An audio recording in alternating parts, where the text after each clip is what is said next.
what's going on, everybody? Welcome back to another Flesh and Blood stream. Tonight, we're going to be playing more Dashio. I was going to play Jarl tonight, but all the cards are not coded yet. So, since the cards aren't coded, we can't play Jarl. I don't want to play Jarl without his specs and the new M's and stuff like that, so it seems kind of silly. So we're just going to play Dashio. I'm still looking to play Dashio for the last week of ProQuest season. Not this weekend for me, but the next weekend will be the last weekend because there's none this weekend for me. So looking to play Dashio, and we're going to get some practice in, just kind of keep it all going here. Yo, Donald, Doubt, James, what's up, guys? How is everybody? Thanks for being here and hanging out with us tonight. I appreciate it.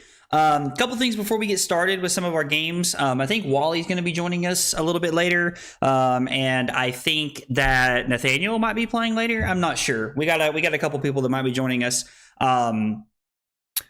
Tomorrow we got the how to upgrade your Dash.io Armory deck for $100 or less in 5 minutes. It's coming out tomorrow. On Thursday, I'm going to have a way too early Jarl deck tech video where we're going to talk about Jarl and explain the, kind of dive into the ideas of what we're looking at and how the deck might differ a little bit. So we're gonna look at Jarl a little bit and see how, excuse me, see how he might feel in the new meta as far as everything's concerned. And then on Friday, we're gonna have a tournament report / Aurora breakdown deck tech of my ProQuest winning list and changes I would make for week 3 and week 4 of ProQuest moving forward, so you guys can be up to date. On Thursday, there will not be a stream. Carly and I are buying a house next week. We are moving next week. We're buying our first home together, and so we're moving in, and we're doing all that. So this is going to be the last stream for this week and for next week. I'm hoping that once we get moved in and get everything set up, I'll be able to stream some, but I don't know when that's going to be. It may be a couple weeks from now. So I just wanted to let you guys know I'm going to have videos for you. We're going to keep that content coming, but I'm not going to be streaming as much over the next week or two, just because of us moving and trying to close on our house and stuff like that. So you guys are now aware of what's going on and what's happening and where we're at. Hey, Jay, what's up, man? Yo, Dave. Congrats on the Pro Tour invite. Looking forward to meeting you. Dave, I'm looking forward to meeting you as well, brother. I am excited to... I'm excited. I'm excited to come to London. I've been to London once and it was a lot of fun. I had a really good time, so I'm excited to come back and, and hang out. And Carly and I are gonna, sightsee a little bit. And I'm also excited because, excuse me, get to meet a lot of my friends across the pond that I've never got to meet before, never got to hang out with. So it's exciting. I'm pretty pumped for the whole thing, to be honest. I am pretty pumped. Hey, thanks, James. I appreciate it, man. I'm excited that we're finally getting into a home. I mean, obviously home is wherever you're at. I'm a firm believer in that, but I'm excited that we're finally going to own a home and that we're going to be moving into it and everything. But I got to tell you, I am ready.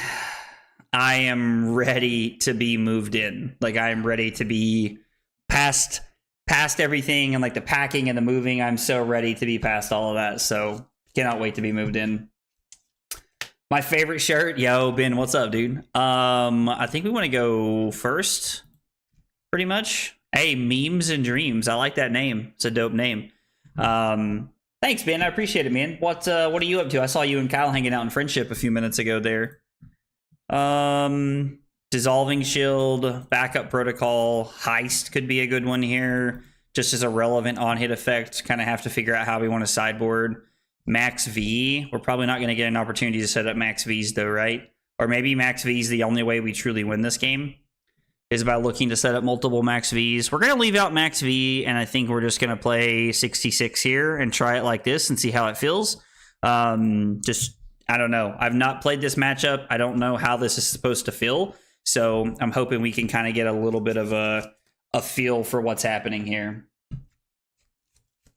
Congrats on the housemate. It's a big step in your life. Thank you, Andrew. I appreciate it. For your Aurora list, I punted my top 8 quarterfinals match, went on the board because I forgot to crack my Snapdragons. Oh, dude, I'm sorry to hear that it didn't go well, man. But I am I hope you get a better chance this weekend, since you got another chance at it. Doubt. I hope it goes better for you, brother.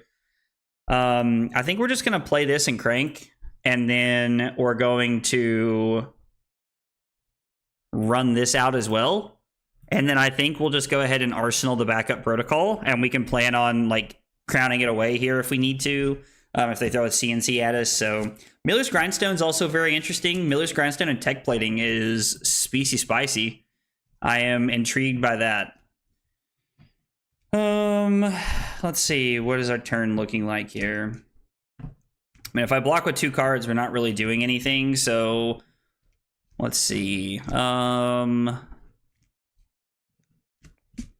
We could block 5, 6 using 2 pieces of equipment, and we could just try to like really utilize our hand here and set up here if we wanted to. So it would require us to use this counter, and then it would require us to give adaptive plating. So this would be 3, 4, 5, 6. We could just give both of these counters 1, 2, 3, 4, 5. It's an interesting dilemma here to be stuck in already this early in the game. Maybe I'm supposed to block. Maybe I'm just supposed to block with 2 cards from hand. Maybe I'm supposed to block with a card and a piece of equipment. Like maybe we block with... Now I think we want both of our cards, right? Like I think we're going to need both of our cards. So Dissolving Shield happens. Feels really weird to give up this much this early, to be honest. I don't know. It's a weird concept to think about giving up this much value this early. Yo, what's up, Trent? How are you? I know I haven't packed anything yet, Carly. You ain't got to be selling me out here in front of everybody. Good Lord. Carly out here just throwing me under the bus, dude. Being able to play this Boom Grenade will feel pretty good. We'll play it off the top of the deck and probably crank just to be able to push everything through here. Nothing sucks like preparing for a move. I moved a lot as a child, to be honest. Like growing up, I think we moved like 10 to 12 times when I was a kid. So I'm really not looking forward to moving now. If I'm being entirely honest, like that is not something I'm looking forward to at all. Actually, you know what? I think we're not going to crank here. And then we're just going to come in for 4 and boost. Giving 2 pieces of equipment feels pretty good. We're going to play the backup protocol. We are going to crank it. We're going to activate it, get the outpace back. We're going to come in for 4 and boost.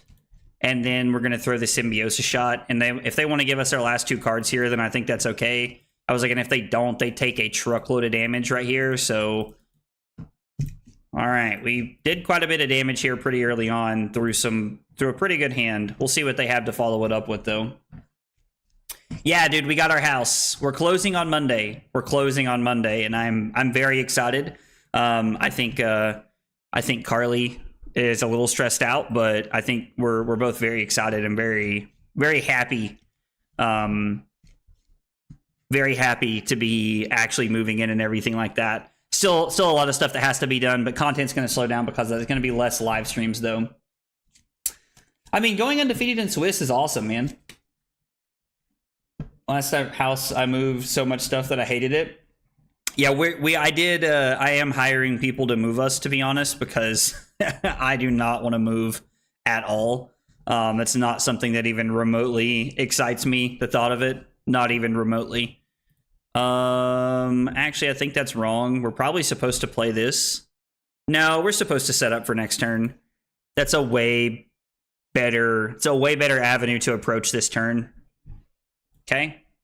They win the trounce pretty handedly, so they have a choke slam in their hand. Is what we know they have.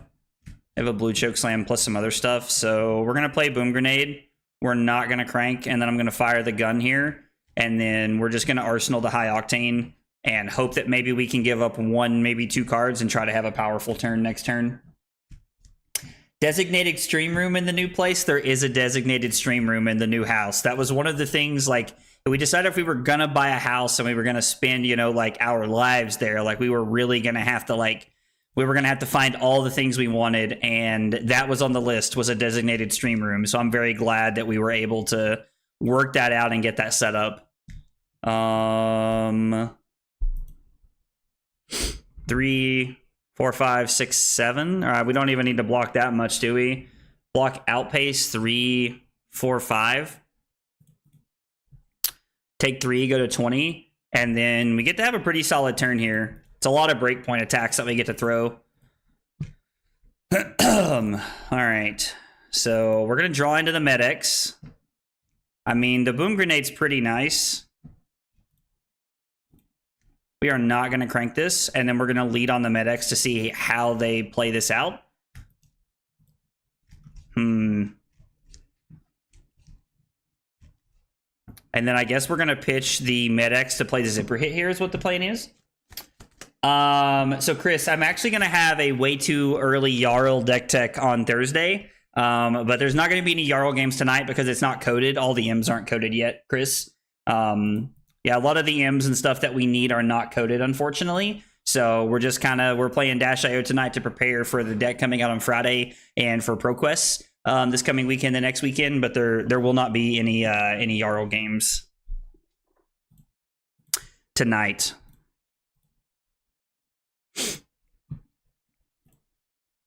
I think we are going to boost here. We want to boost away the Fast and the Furious to put a counter back on the red Boom Grenade. It sets us up for next turn, and we're looking to really get a lot of value here.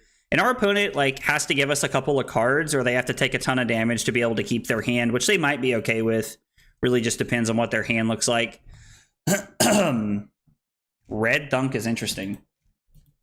Yeah, the way too early Jarl deck tech is honestly gonna be funny. I am excited to I've been working on a list all day, and I was talking to Rob from Second Cycle, and we've kind of been brewing and putting a list together on what we think a really good Jarl deck will look like with the cards we currently have. So I mean, obviously, there's 20 M's they said in this deck, and then there's an L or something like that. So a lot of changes to probably come ahead of time, but right now I'm excited to see what it looks like.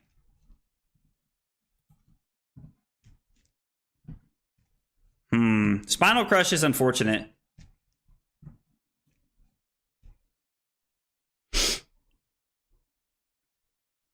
And we don't really have a way to make a big turn happen here, unfortunately.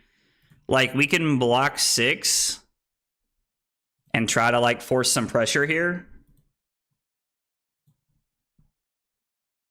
So we're going to play Teklo-Core off the top of the deck, and then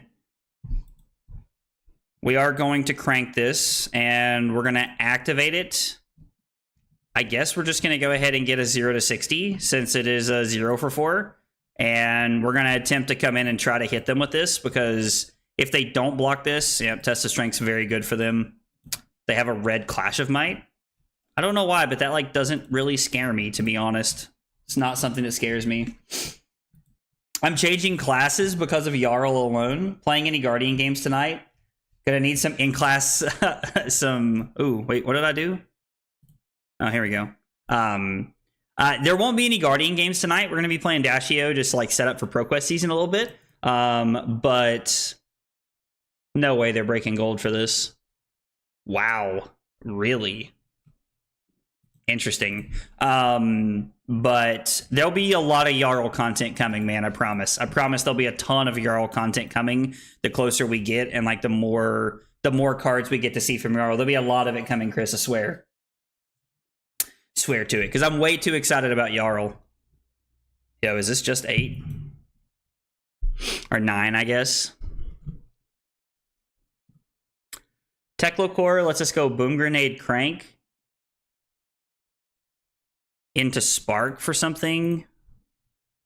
Yeah, I think we're just going to 8 here. I think it's inevitable that we kind of just have to go to 8 and try to play out this hand. Hopefully we can make their hand very awkward. We will crank, and then it's going to be 5 go again. All right, we got a big hydrate for Trent here.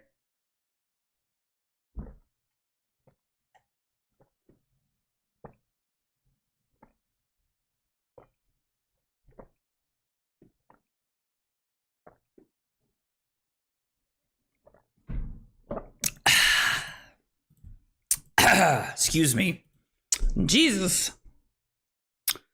And then I think we're going to come in for 4 without boosting here. I think we're just going to try and preserve a little bit of the preserve a little bit of our deck here, since we know we have a red Zipper Hit on top. We can try to hold out for a better hand.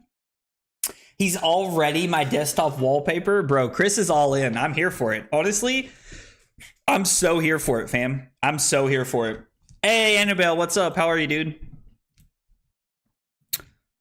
Spark for 0. Like, is it just processor to try and have an insane hand here? We're not gonna crank.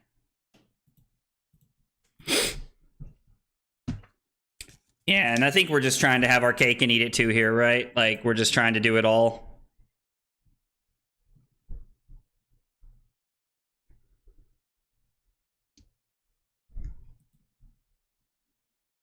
I don't think we're allowed to care about this.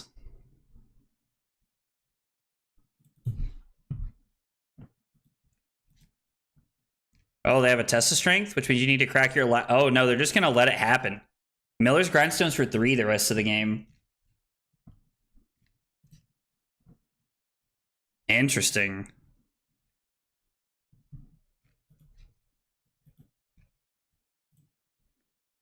We're going to lead here, and we are going to boost. So this is going to be 4 go again. We're going to go 0 to 60 into the Harpoon, and if we don't hit an item, we will use our leg piece here. We'll use our leg piece here to be able to draw off the processor, because I really want this boom grenade to hit. We need to push as much damage as we can this turn. Although, it's not exactly like our...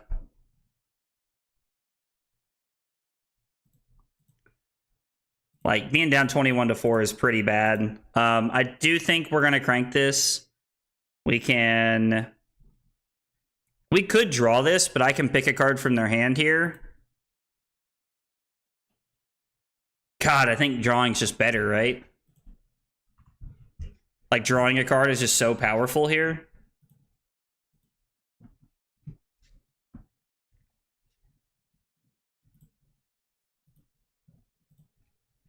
And we've already played one off the top of the deck, so we don't get the Dissolving Shield.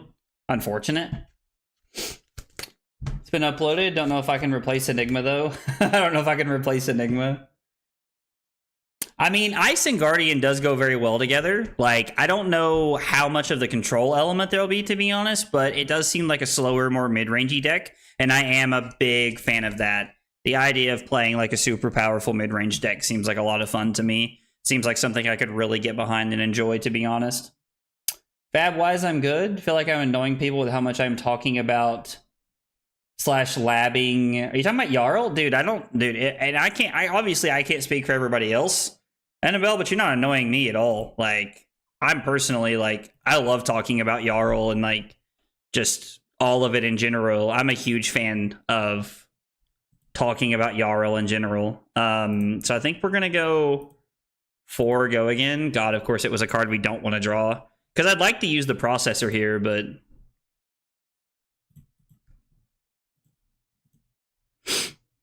I mean, I would love to use the processor here. I think this is as good as it's going to get, right? No, we should probably wait for next turn to draw an extra card. If we wait, we can draw an extra card and try to use some action points here, so we'll probably just come in for 2 with the gun. This hand sucks.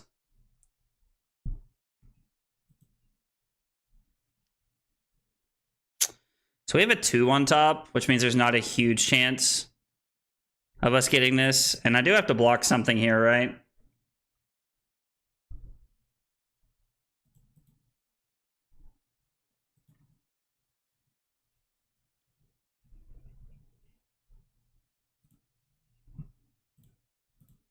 Yeah, I don't know.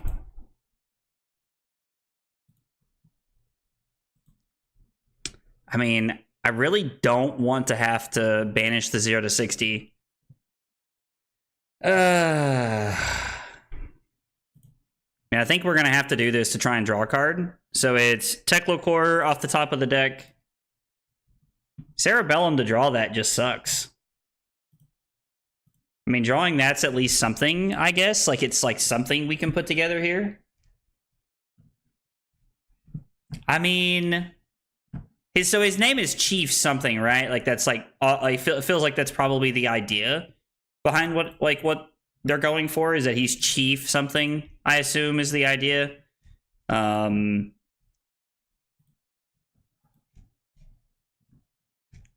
If I say no, I can arsenal the 0 to 60. Yeah, I think this is fine. And we'll just try to set up for a big turn next turn. Because if we can give up one card and the Dissolving Shield and the Crown, that lets us block 8, which is taking 2 off the Golden Sun, which is exactly what they have. So it's block 5, and then it's activate this 3 times. I don't think... Yeah, I mean, I guess we can bottom this, right? The T-Bone doesn't really matter, so it's kind of the same thing. Hitting the heist is unfortunate.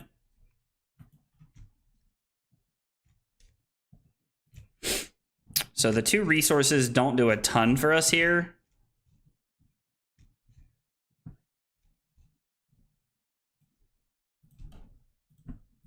God, we're boosting away way too many red cards here.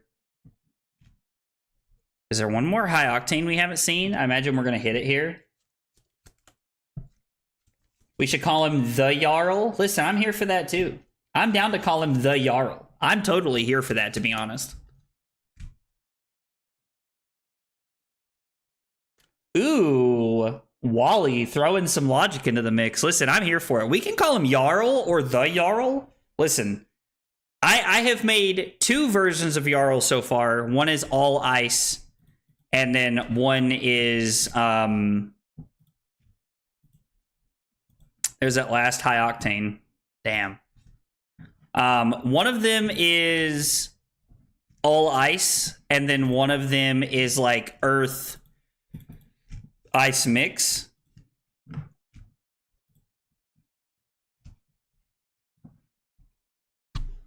That's actually just incorrect. We're just supposed to throw this. I don't want to, but I don't think we're winning the game with the way this is planned out, so...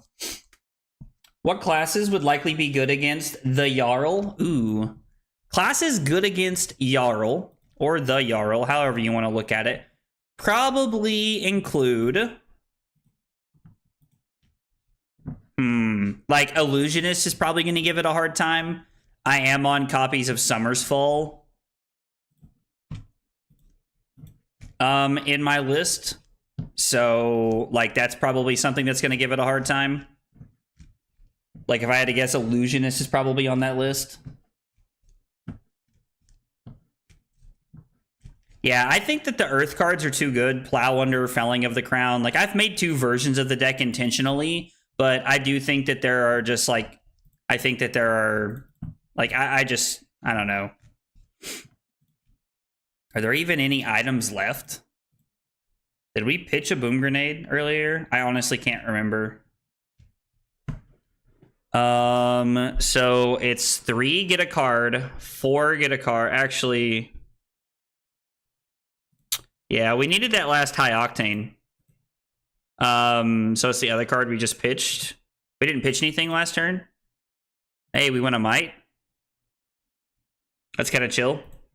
It's kind of chill, to be honest. We are going to do this. I don't think there's anything left, but... Oh, since we can't search, we don't actually get to use anything. Oh, that sucks. I did not consider that to be a play. We're just going to have to pass. I don't think we were going to win this game anyway.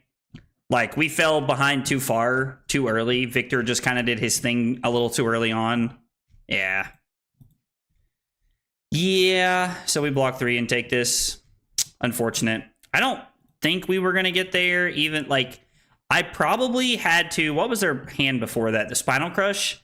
So if I don't boost away the high octane on that big turn and I wait and draw it, they throw Spinal Crush at us when we're at 1.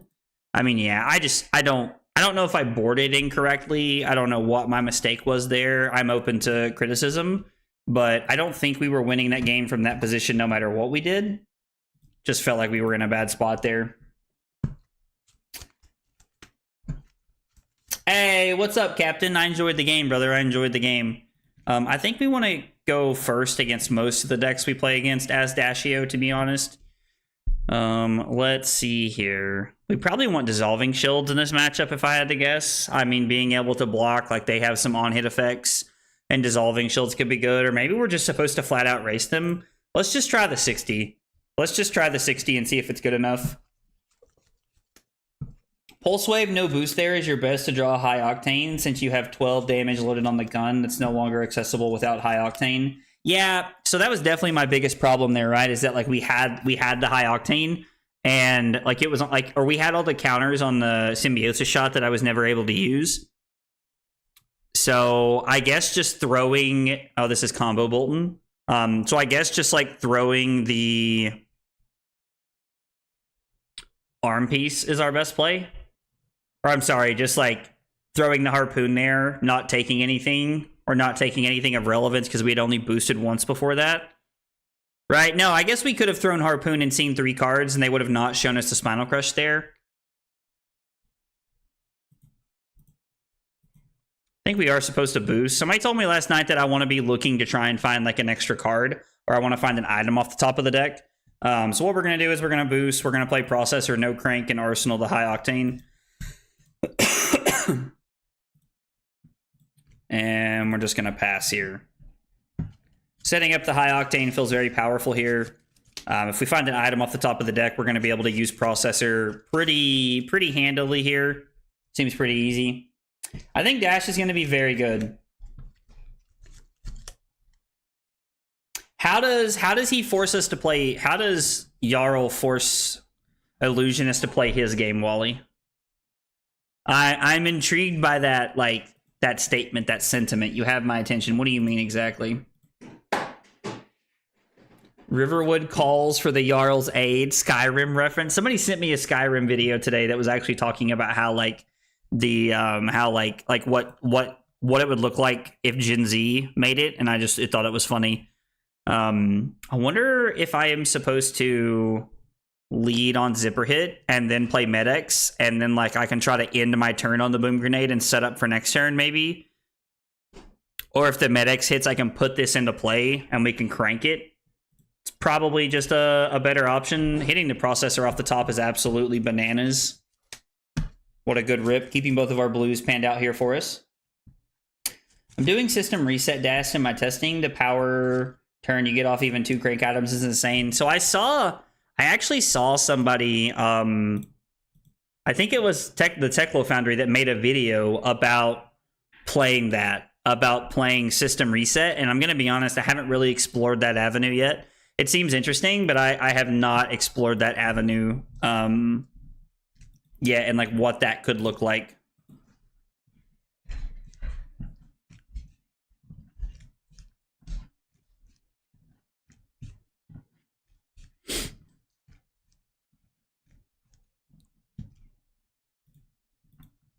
I think drawing this is fine, right? Because we're going to put this into play. We are going to crank it. We're going to boost this away. It's going to be 4 go again. I guess I didn't have to crank it technically. I could have just like not cranked it and kept the action point, which probably would have been better there.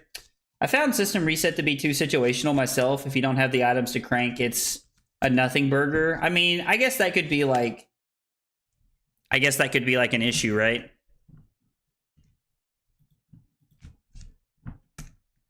Willing to just take the Boom Grenade damage there. Intriguing. And if this hits, we get to put the Boom Grenade into play, which like is fine. We got to activate both of the Cerebellums this turn. So cranking did technically just give us an extra action point to be able to throw the gun multiple times here, which is pretty cool. And if this hits, there's not going to be a reason for us to... Yeah, they're just going to stop this. I think that makes a lot of sense. It's a good denial of resources from our opponent. We're going to go Symbiosis Shot for 2. I'm curious to know what they follow up with. Symbiosis Shot for 2. And on the last action point, we're going to play Boom Grenade, no crank. And then we're just going to pass to them and try to set up for next turn.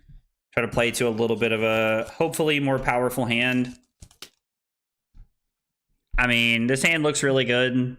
Them naming... Oh, the Quicken token... The Quicken token makes sense there. I mean, this hand's solid. I don't really see a reason to give up anything or do anything here. Maybe I'm supposed to block with the leg piece in case we decide to use it for the Processor, which is probably just the case, thinking about it. with 6 Cerebellum. How are you playing 6 Cerebellum? Did I miss a message somewhere? It's very possible I did. It's very possible I did. Oh, you kept Cerebellum Processor around the entire time? That's pretty cool. I mean, we're gonna try and find an item off the top of the deck. Forcing them to give us Courage of Blade Hold here pretty early on in the turn is solid. One of the problems you do run into with Dashio, like in my opinion, it's the same problem that Dash has always ran into, is that you are like always at potential risk to get fatigued. And so it's something you have to consider. We are gonna boost. We are going to play Outpace and boost this away to put a counter back on one of the processors here. Oh, I see. You're saying that Spark of Genius is just how you're like searching for it. So you're counting that as like copies 4 through 6. That makes sense. It's a very valid way to look at that. That makes a lot of sense. I mean, I suppose we don't have to activate our arm piece here or a leg piece. We can just physically draw a card and set up to Arsenal this.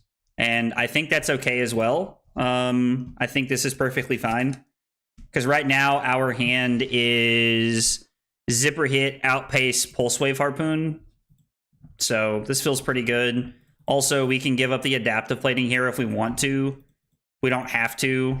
I mean, I guess if we were going to, we would have on that turn. But we could activate this, or I could just play the turn out to try and find an item off the top of the deck.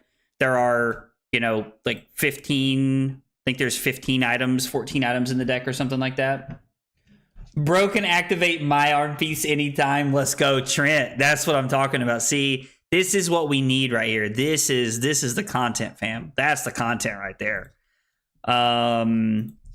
Yeah, I guess we'll just play to the idea of being able to activate arm piece later if we need to, or we can always end our turn on, or I'm sorry, not the arm piece, activating Cerebellum Processor. I don't know why I think this is the arm piece. Like, I don't know. It's just not, but it always looks like it just looks like an arm to me for some reason.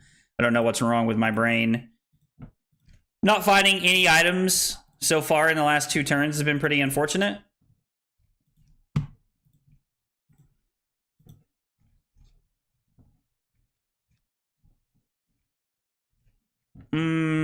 I mean, yeah, we'll just take that. It seems fine. I don't really... I mean, I guess they can throw one of the daggers at us, which is fine. I think we're just going to go ahead and cash this in. God, drawing that feels so bad.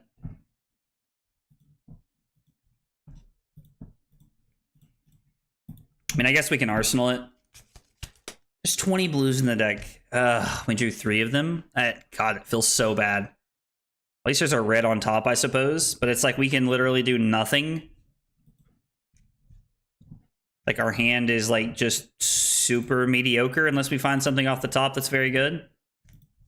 I would have much rather have drawn into that harpoon there, but beggars can't be choosers. Yeah, it's definitely a leg. When it lines up, it's fantastic, but pushing breakpoints... I mean, I think pushing breakpoints is probably just like always like one of the better plans you can have, right? I think pushing breakpoints is just a great play in general.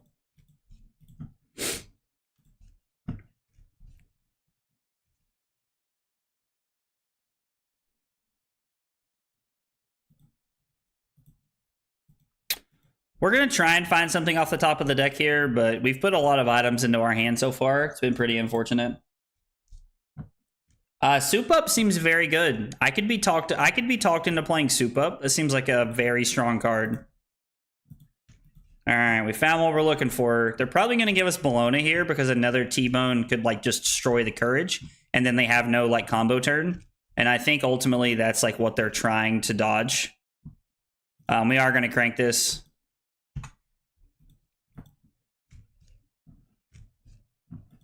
I was like, defense reaction or nah, fam. 4 go again. Yo, Torion! Turion. Sorry, I hope I said that right. Let's go with 3 months of Prime support, brother. 14 out of 10. the International Guardian Player Day. Thanks, Jarl. Thanks, Twitch chat. Durion, thanks for the 3 months. Man, I appreciate the 3 months of Prime support, brother. It means a lot. Would you like to test my deck? Yeah, Cosmic, I'm always down, man. I'm definitely down to try your list. I will tell you, though, there is not...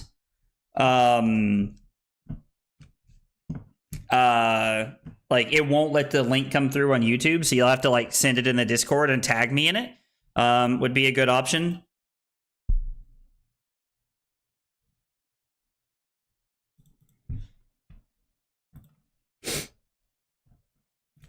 We're going to have all the resources next turn.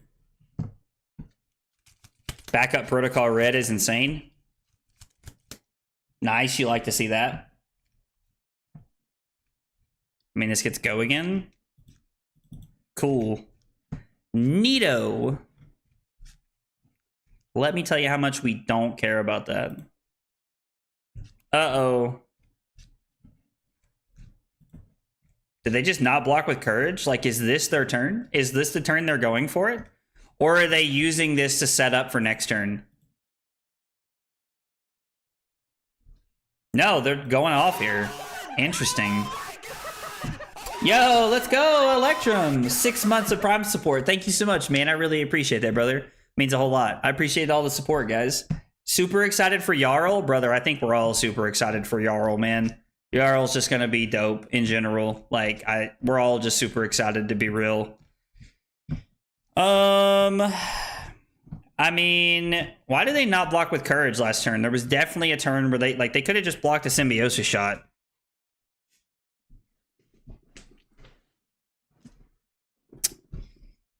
Are we just dead here? 4, 8, 12, 16, 20, 24. And this keeps the buffs. So we're not dead.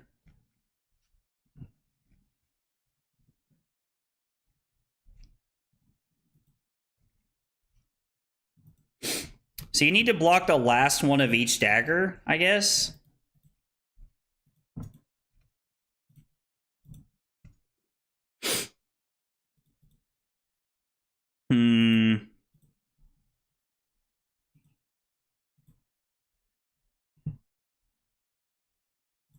We'll take this 4.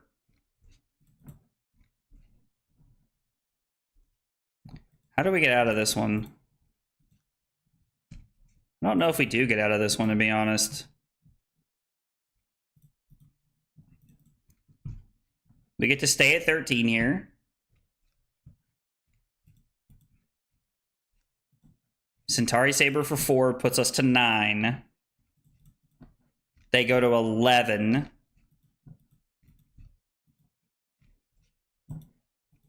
This puts us to 5. They go to 13.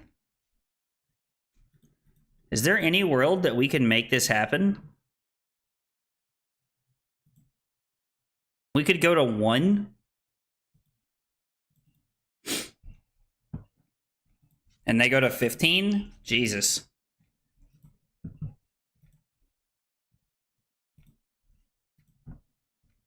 I mean, we might as well crank this, right? It feels like we should.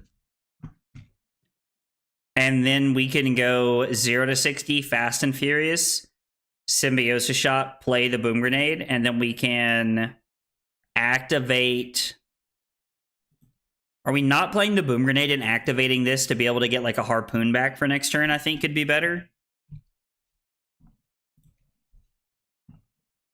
Let's see how they play this turn out. Let's see how they play this turn out. I sent the deck in the Discord. Yo, thank you, man. I'll take a look at it after this. We can test it.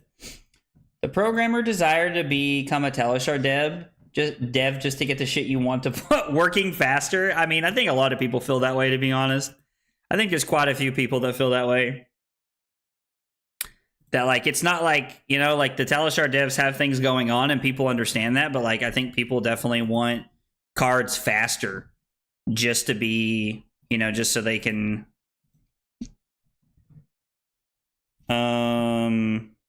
I mean, we could Arsenal this, but I think we want to take a card from their hand, plus Spark kind of sucks here.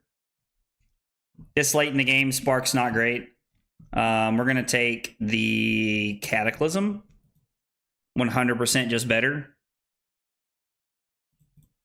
We are going to have to give up 2 cards because of the E-Strike. Yeah, if we had one more turn before they were able to do that, we could have done some real work there.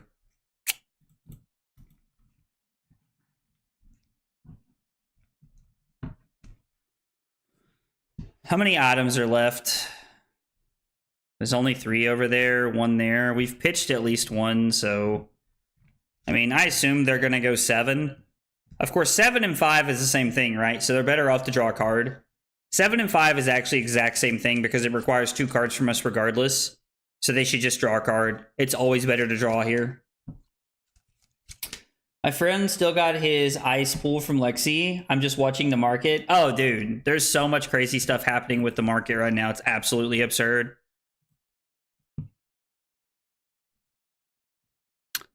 Techlocore gives us a pretty good hand to just be able to keep this with everything. So Techlocore resources is yes, crank this. Medex for 4, go again. On hit boom grenade, so they're going to give us 2 cards, which feels nice.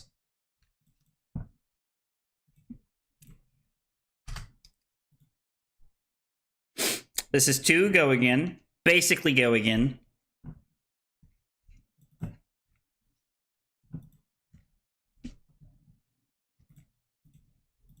We're going to throw 2 more here and see what they do. Like, I'm curious to know if they give us their last card. They're just trying to stay alive at this point. Is like their only objective here. Damn, that sucks. I mean, the fact that they were able to keep a 0 for 7... it's pretty unfortunate for us. Pretty unfortunate. So we're just going to play Techlocore and pass, because I think that's all we can do. And we're just going to hope that they can only take like 1 or 2 cards out of our hand. Nope.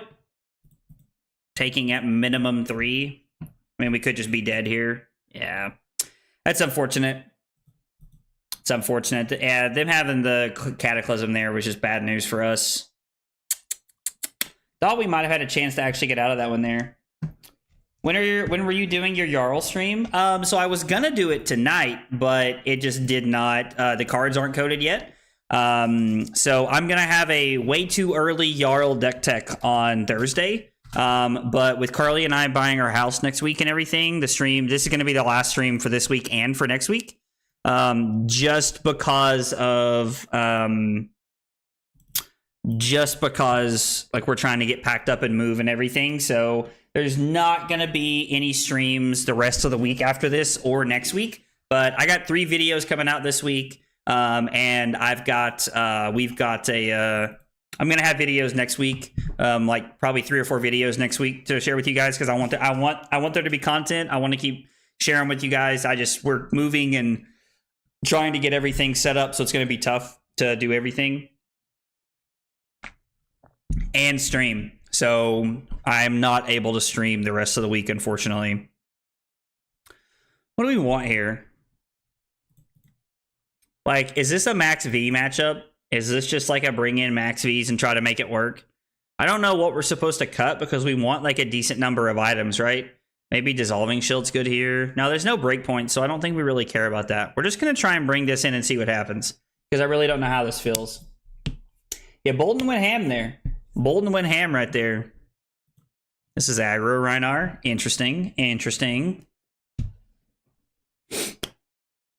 Once we get through the flesh bag, we'll probably be able to play our max V as long as we can set everything up. Just kind of depends on what we're looking at here.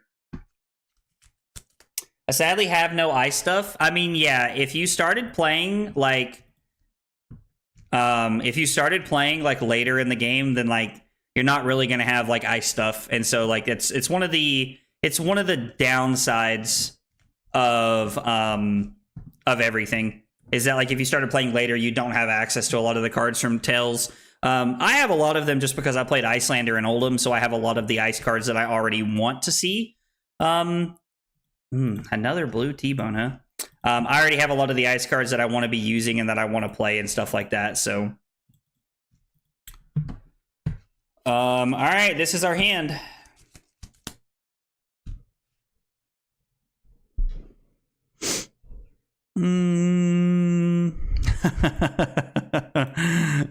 This is funny.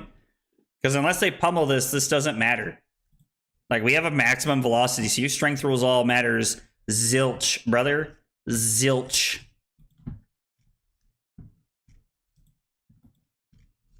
I mean, yeah, we're going to go to 22 because it literally doesn't hit us, which is actually hilarious. Actually hilarious. So we're going to lead on, I think we're going to lead on the, I mean, yeah, I guess we'll lead on the zipper hit here. Like having that boom grenade off the top, that feels good. That feels really good. I still, I mean, I guess we could have waited. We will not crank because I'd rather that be in play. Taking the Cerebellum processor is unfortunate, but that is okay. Maybe I'm supposed to crank for the Fast and the Furious because it then becomes a breakpoint. And then I can throw the T-Bone after this with no boost, and then we'll just go, well, no, I am going to boost. I don't want that maximum. Well, no, we'll draw it and see what happens because we can always, like, crown this one away, I guess. $400 on TCG hurt my soul. Hopefully nothing goes missing. Yeah, no, I also hate that. That is a very frustrating feeling when your cards go missing, quote unquote. Like that. I hate that kind of stuff, dude. Like that stuff is it's very frustrating when stores like cancel your order and it's like, oh, it went missing because you bought Ice Quakes for $1 instead of 10. And it's like, like I guess part of me like understands, you know, but right, no, I did want to boost. I'm sorry. I'm all over the place, opponent. But it is very frustrating. It is very frustrating. Like I get it. We're going to get the Cerebellum processor back here at the end of the turn, which I would have much rather them have taken like one of the attacks.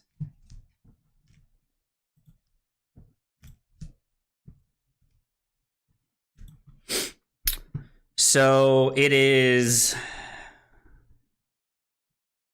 we get to do the whole thing here. Yeah, we're just going to go to 14 and try to play this turn out. It's max V. They know it's coming. I don't think they can stop it regardless, so it doesn't matter. Boosting away the high octane is very unfortunate here, but I don't think it matters. Did you see the Prism LL documentary by Blockout Party today? No, I did not. I did not see that. I have not seen that yet, but I am intrigued, and I would like to hear more about this. Also, I don't know if you guys have seen it yet. Most people probably have. I'm probably late to the party here. Flesh and Blood released like the official Flesh and Blood page released a video from 3 floating, and it had all the 3 floating guys in it about, and it was about like what an armory's like and playing against some of the best players, and it's just really good editing and like it's solid to see. So if you haven't seen that yet, you should check it out. I think we're gonna put this into play and activate Heart here.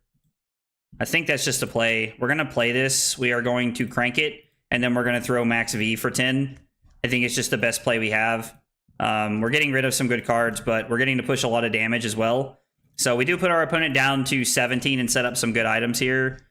This hand is very, very good. I think we're going to go ahead and take 8 and go down to 6 and block here, just so that we can like try to keep our hand and play this one out. It feels very good with this. Like this hand feels good. I think we're going to go ahead and activate this, right? Because we'd like to see, we'd like to,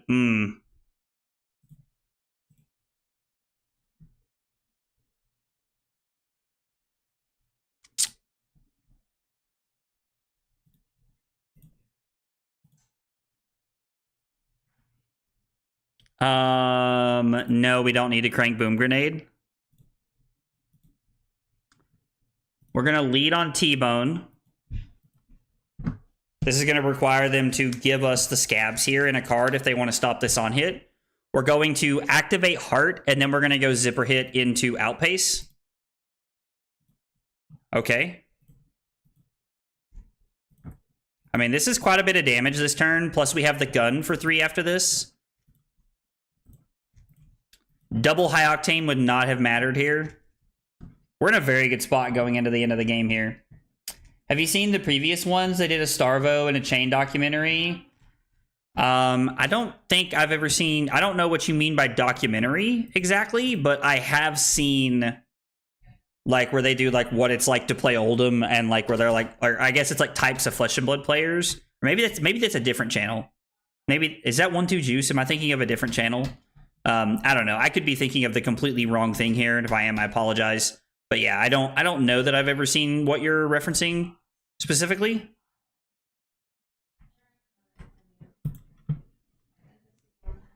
It's like roll one, roll one.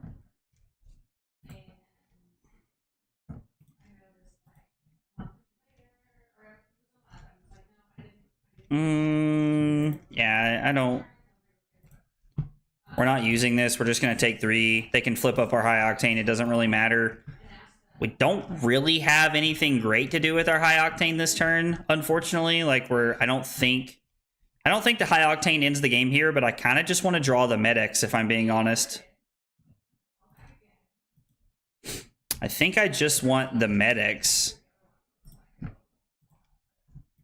I mean, they can't take anything, so playing Boom Grenade just, like, plays into our, like, value off of Symbiosis Shot this turn. It is a different channel. They're episodic style videos documenting the journey of a hero to LL. Oh, no, I haven't seen that. I really want to see it, though. I'm, like, I don't know, the idea of, like, watching a journey. Like, how long is the video? The history of Prism's journey to Living Legend, for example, came out recently. Sent you an image that might jog your memory. All right, let's take a look here. Let's see. Okay, so I have seen these videos before, but I've never actually had a chance to watch any of them. So I would like to watch some of those videos. Like, if that's something that's there, like, I would like to watch that. Also, Juggler, welcome to the channel. All right, let's take a look at... Let's take a look at Juggler's deck here that he sent us so that we can see it. I'm curious to know, like, how it kind of differs from ours and, like, what the differences kind of look like. So let's just take a look at this list and kind of see what it looks like here. I mean, listen, I'm down to watch those longer videos. Like, watching the longer videos doesn't bother me at all. Fender Bender, Rainbow Boom Grenades, One Heist, High Octane. I like the idea of playing Soup Up. That card seems too good to not be playing, in my opinion. From up to 2 equipment. Okay. Signal Jammer seems cool. I could, like, I don't really know where you want that, but running AB3, Scramble Pulse is cool. Is there like a matchup guide or anything? No. So it has the leg piece. It's the same equipment suite that we're running, except there's 1 Heist in the main deck. There's no copies of High Octane. You know what? I want to try this. We're going to we're gonna play this. We're gonna play this deck list. It looks like a lot of fun. And I'm excited to see how it plays. The list that we were playing the first couple of games and the one we played last night had a very good feeling into KO. It did not feel very good into Victor. Now, I think that's more of a piloting error than anything, if you want the truth. I haven't played a ton of Dash. Like I played a lot of Dash IE, but I've not played a ton of like Dashio. So I don't know. We'll see how it plays out. Equipping the adaptive plating seems fine. I also like that we're running Teklo Pounder. I kind of like running both of these. I think anything to just put all of the tempo in. Also, T-Bone could like force some equipment blocks early, right? Like we could get the Calming Gesture doesn't block, but I think it has a 0 block value. Getting Tunic. I mean, I feel like I'm kind of being a little too hopeful here. Let's just try 63 and see how it feels. Hey, what's up, Josh? The Jonkler? I like that name. Yeah, I'm going to have to watch that and see, like, what the journey is for, like, what Prism. Like, that's a cool idea for a video idea. That's a really sweet idea. I don't know, like, I really like that. How many blues are we playing, and should I change this? 3, 6, 8, 11, 14, 16... It's only 16 blues. 18. I don't know. We'll see what happens. Yo, Jack, let's go. 2 months at tier 1. Happy to see the mechanologist. Jack, thank you for the 2 months, brother. I really appreciate it, man. It means a whole lot. I appreciate it a whole bunch, brother. Let's jam into T-Bones and just play 66. Truly don't know what's correct here. We're going to slot this bad boy into the arm slot.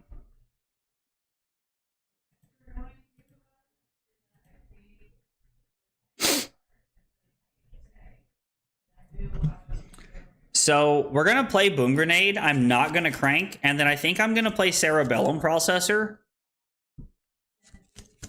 And choose not to crank.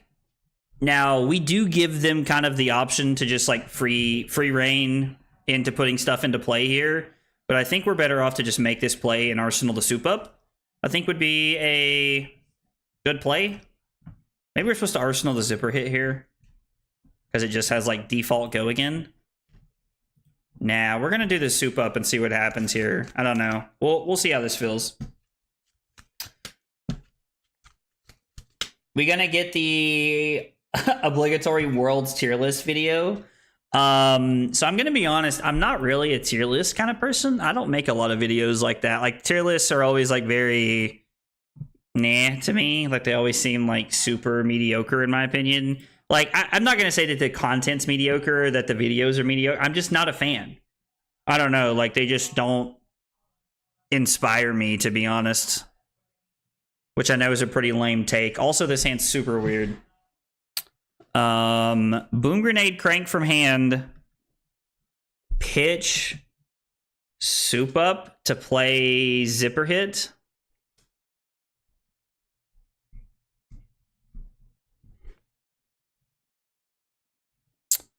Man, this is awkward.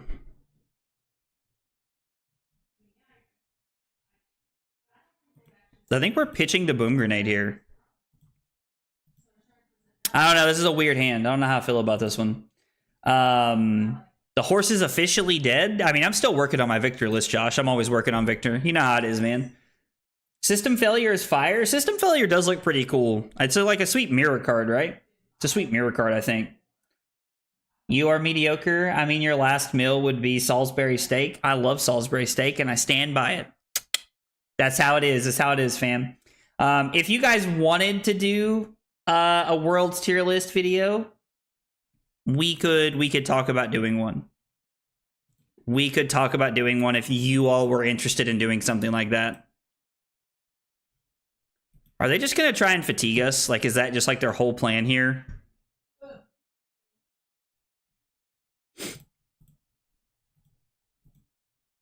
Like, the answer just has to be yes to that, right? Like, they're just trying to fatigue us and get this, and, like,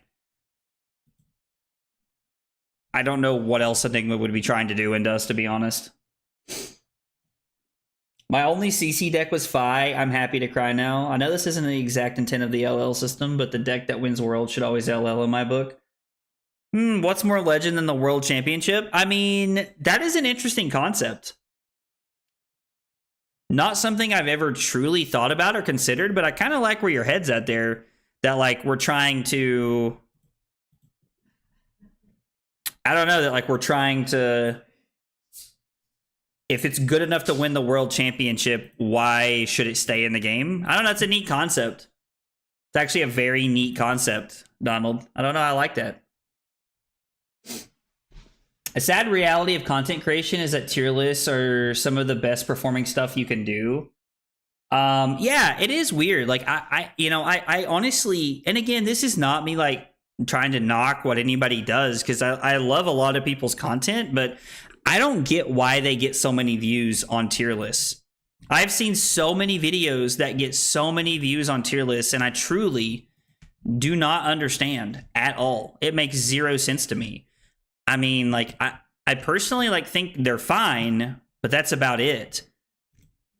Like, they're not super enjoyable for me. I don't know. I don't know. I do not get it. I do not get it. We are going to crank the Boom Grenade. I'm going to boost this away. We're going to boost this away, and we're going to put a counter on the Processor, because I'd rather draw an extra card here. Since we have an extra action point, we're going to draw the Heist, And then we're going to be able to play the heist and try to set up the rest of our turn here, hoping to push a lot of tempo. I mean, we're really just aiming to clear the board this turn, I guess, is like the sad reality of where this game has started so far. But that extra action point does go a long way in us drawing the heist here. And then, I mean, we're probably supposed to lead on this, right? Because it's 4 go again. We destroyed the item at the beginning of our turn. The yellow boom grenade blew up here. People want to play the best deck in the format, and any with a platform has more credibility in their eyes. I mean, so like, what Chris is saying is definitely accurate. That like, if you're a content creator, like a lot of times you have more credibility than most people do. And it's interesting because I don't like that thought process, and I don't really like people considering the game that way. But at the same time, like, if you're brave enough to like put your ideas and thoughts out into the world, like, then, like, you know, it's I get it. I understand why people listen to those people. Like, 'cause, you know, I watch content. I watch the Card Guys. I watch Lupine Fiasco. Like, there's a ton of content creators that play Flesh and Blood that I watch. Wow, giving me Traverse before you've transcended? That feels incredibly bad. Feels like they really should have just given us the like the other card in their hand. I don't know, like, just let the boom grenade hit, I guess. That can't be right. Can it? Dude, you're supposed to give me that every day of the week and twice on Sunday, I think. That's weird. That's a weird one. We're going to try and put a good hand together here with the high octane. It is Fenderbender. What just happened? I hate when this happens. Simon has more credibility. I mean, Simon is a very positive streamer, and he has a lot of very good outtakes on things. He has a lot of good takes on things. Even if you don't have credibility, I think people are just interested in opinions. I mean, that's fair, and I get that. You know, honestly, I truly, truly, truly get that, because I am interested in people's opinions as well. I'm one of those people. Like, I am very intrigued by what you have to say and what you have to offer the game that I love and that I play so much. So I get it. Like, in a lot of ways, I truly do. It actually makes a lot of sense when you like point when you approach it from that light. It makes a lot of sense to me. I like Lupine's content, but I can't stand the decks he plays, so it's not the most helpful for me. I mean, that's also one of the biggest things about finding a content creator, right? Is like, if you're looking for gameplay, you have to find someone who's playing a deck you want to see play, right? Because if I'm playing, you know, Aurora all the time and you're looking for if you came, like, a lot of people that I talk to even now tell me that they found my channel because they were looking for Fi content back in the day. And like, it just, I don't know. Like, I mean, are we supposed to draw a card here? It says the next time we dealt damage by a red source.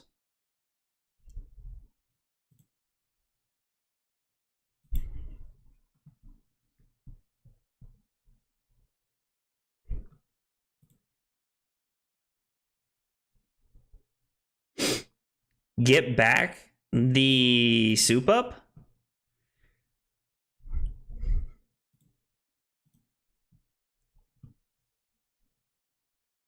I mean, I guess this did block minimum 7 here this turn, which is insane.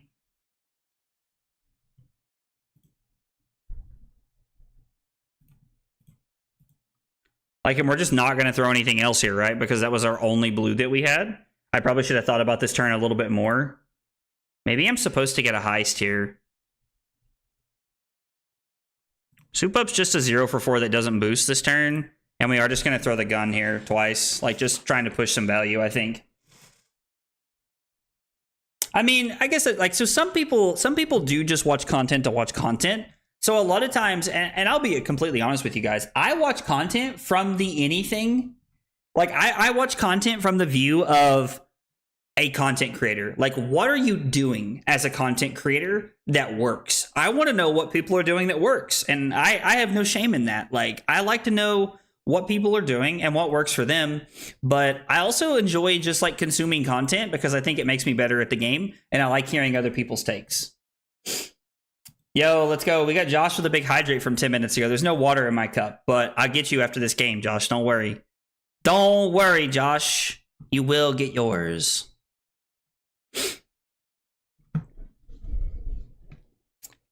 I mean, we picked a poor hand to draw blue.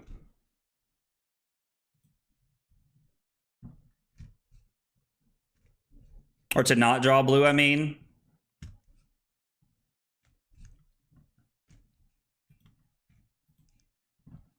This is 4 go again. And I mean, we have all reds here. Like, it's just the hands. It's just the hands. We're playing to play red, to play as many red cards as possible, and they're literally just dumping red Essence of Ancestry bodies on the table.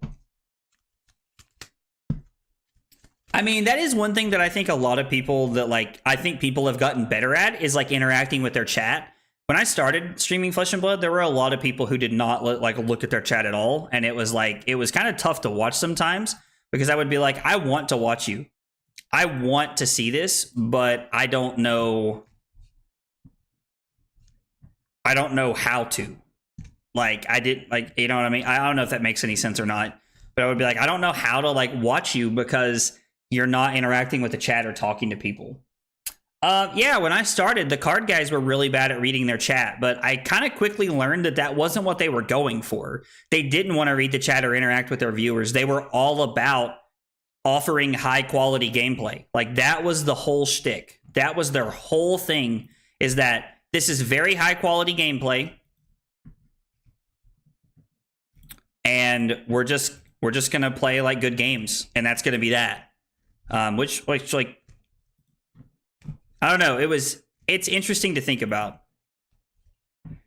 I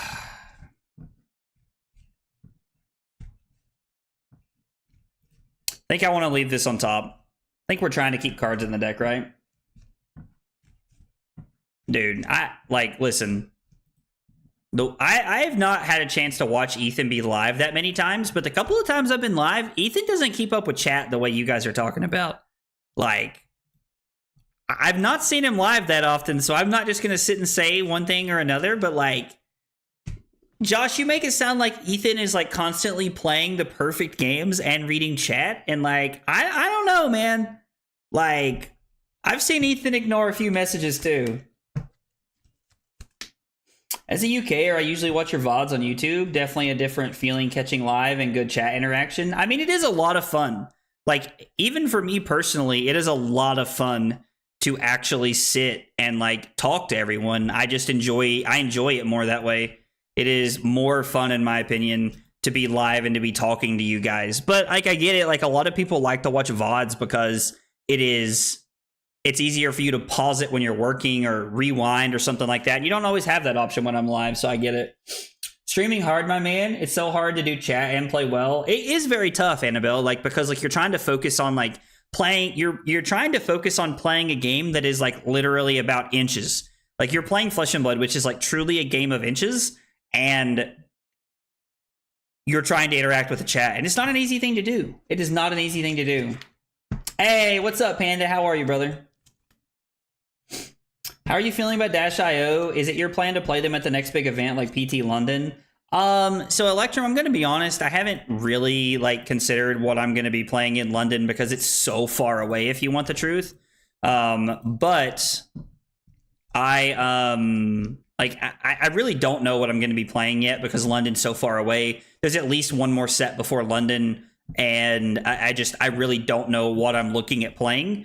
But Dash.io is going to be very good the last week of ProQuest season, so I'm going to be looking to play Dash.io the last week of ProQuest season if I can get everything put together.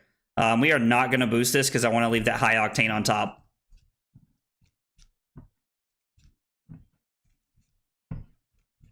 Jarl will exist, which means there's a very good possibility that I will just be, like, jamming Jarl over and over and over again. Jarl looks really cool, and he really brings back, Jarl's a vibe. Jarl's a big vibe, and I'm here for it, to be honest, so. All right, we put our opponent down to 27, draw into a pretty good hand. Oh, man. It's like just awkward enough. Like, we just needed there to be one more blue. I want to put this into play. What if we play Teklo Pounder and pass pitching both of these? Arsenal the High Octane. I think that's the best play we have, to be honest. Is just to play the Teklo Pounder and then set up for the next turn. Yo. And then this is a very good hand with the High Octane. We have 3 counters already. Like, this hand's looking very powerful. This hand's very demure, as people would say.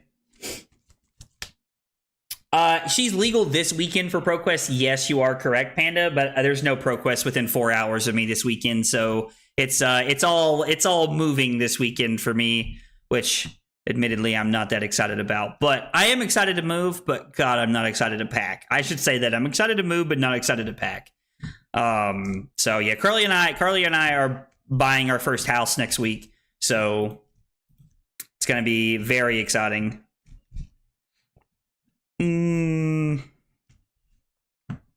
Yeah, I think we're just supposed to like try and play this turn out here.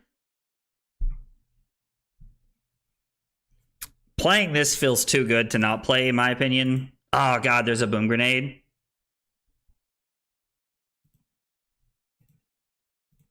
We are going to boost, unfortunately. I don't know if we're going to have the damage to like get there this game. Enigma blocks pretty well. They are out of equipment though. And the Teklo Pounder helps the race, right? So this is 5, activate heart, 5 into 4. They're going to play Restless Coalescence and let the Restless Coalescence go. We have to activate heart here, unfortunately. This is also probably a matchup where we're supposed to run Accelerator because it's probably just better. God, I hate boosting away all these good red cards. Worlds is next week, right? What? Worlds is not next week, dude. Worlds is like in November, bro. It's like the middle of October. I mean, 5's already a breakpoint, right? And if we throw the Fast and Furious first, we're turning it into a breakpoint, which is where I want to be, right? So, I mean, I think it's technically better to lead on Fast and Furious because it's 5 and 5, and 5 is 2 sets of breakpoints, as opposed to 7 and 3, which is 1 breakpoint and then not a breakpoint. So I think it's technically better the way we did it right there. Actually, I'm sorry, that's just incorrect. We are just supposed to boost. I mean, we're just supposed to get in the red zone, big fella. It's just all there is to it. We're going to have to do this, and then we're going to have to throw the gun at him 4 times. Just to try and push as much tempo as we can this turn. Not here in good old Bigot Island. Don't think I will ever own a house. I mean, don't get me wrong. Like, there's like...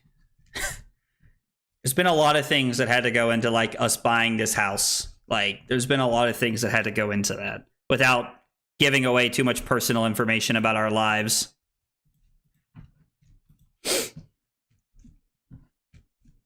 Yeah, it's like 2 weeks from now, right? Yeah, we can also kill the Shimmers, which is technically just correct at all times. Okay.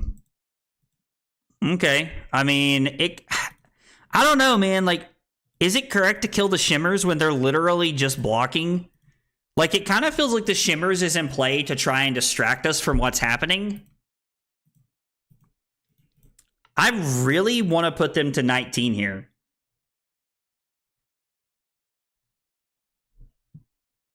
I don't think we're supposed to hit the Shimmers. They're just trying to fatigue us. I know that's kind of crazy, but like I'm open to why that's wrong, Dave, but hit me with it because it feels correct to be doing it that way. So it's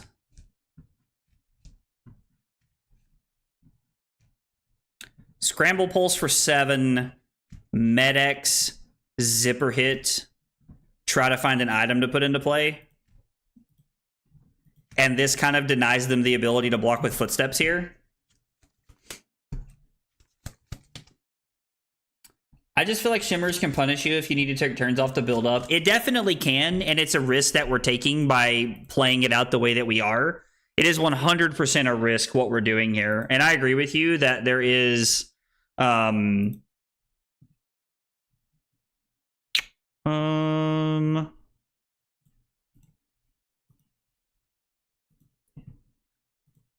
Like, there is like 100% like a risk that we're taking by leaving Shimmers in play.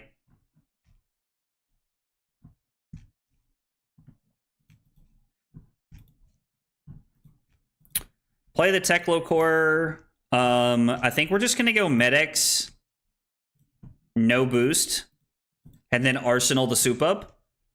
This would be a really good matchup to have. This would be a really good matchup to have in maximum velocity in our deck here. Also, we're about to get like mega punished by having like such an awkward hand. Our opponent's at 13. They probably kept the Transcend card, if I'm guessing. If it was a defense reaction, they might have given it to us last turn. They might also be looking at the value.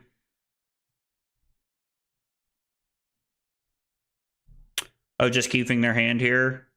Of keeping a defense reaction in Arsenal for like a rainy day. Would make sense if it was an unmovable.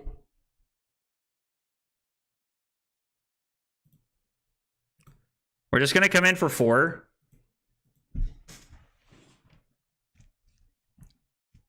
I am going to put the Cerebellum processor into play and crank.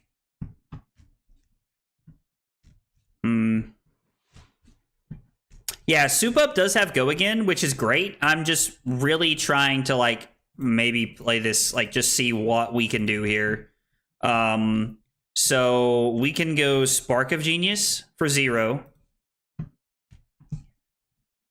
Backup Protocol Red is probably the best thing we have access to here, and we are going to crank. Drawing the Fast and Furious is like fine.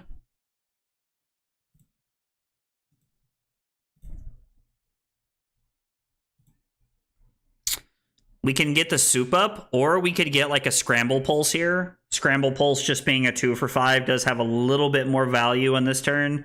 0 for 4 is also just good because it's a 0 for 4 that does not boost. And I like the idea of boosting less this turn. We could try to end our turn on Heist to be able to get back a yellow Boom Grenade if we wanted to try and push a lot of damage here. Again, it just really goes back to like, what do they have in Arsenal here? I think we're going to get the Heist back, I think is the play right now. We're going to go 4 Go Again. God, Carly just started talking and it scared the shit out of me.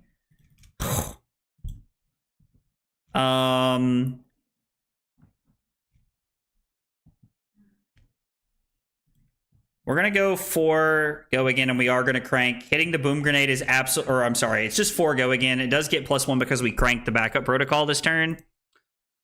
Putting this into play. Absolutely unbelievable. It's going to be close if we can get there or not. I'm going to be honest. It's going to be very close if we can get there or not.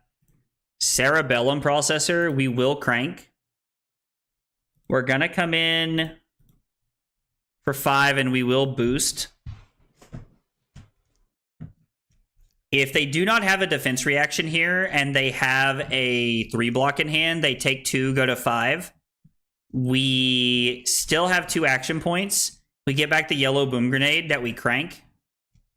It's an unmovable. That's unfortunate. Is there any world where we can still end the game here? Okay, so we draw into the yellow zipper hit. 4, 5, 6, 7, 8. So we activate this to draw into the zipper hit. We activate our leg piece to banish 2 cards. And then it's 4 Go Again, which puts them down to 3. And then the 2 Symbiosis Shot triggers puts them to 1. And then we kill them with the last gunshot here. So we had 8 cards in deck. We almost ran out, but we did end up fatiguing them here. I did not think we were going to be able to... fatigue them that game. That was... Man. They almost fatigued us. We almost got there, but I do think that that game is like a very good like resilience to like how good the Dash.io deck is to some resilience, honestly. Fair play on the Shimmers call, it mattered. Those 2 points actually ended up winning us the game, right? So that's a good point. And Dave, like, please don't take that the wrong way. Like, I definitely wasn't trying to say you were just wrong or anything. I'm just like trying to think about like what maybe matters the most here.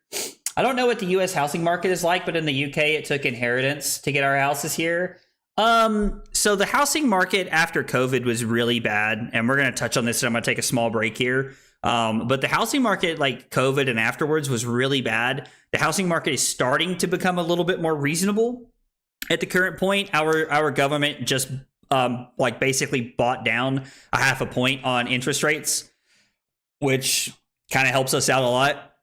Curly and I were able to get a pretty good interest rate, all things considered, if I'm being entirely honest with you guys. Like, it wasn't insane or anything, but it was pretty good, all things considered.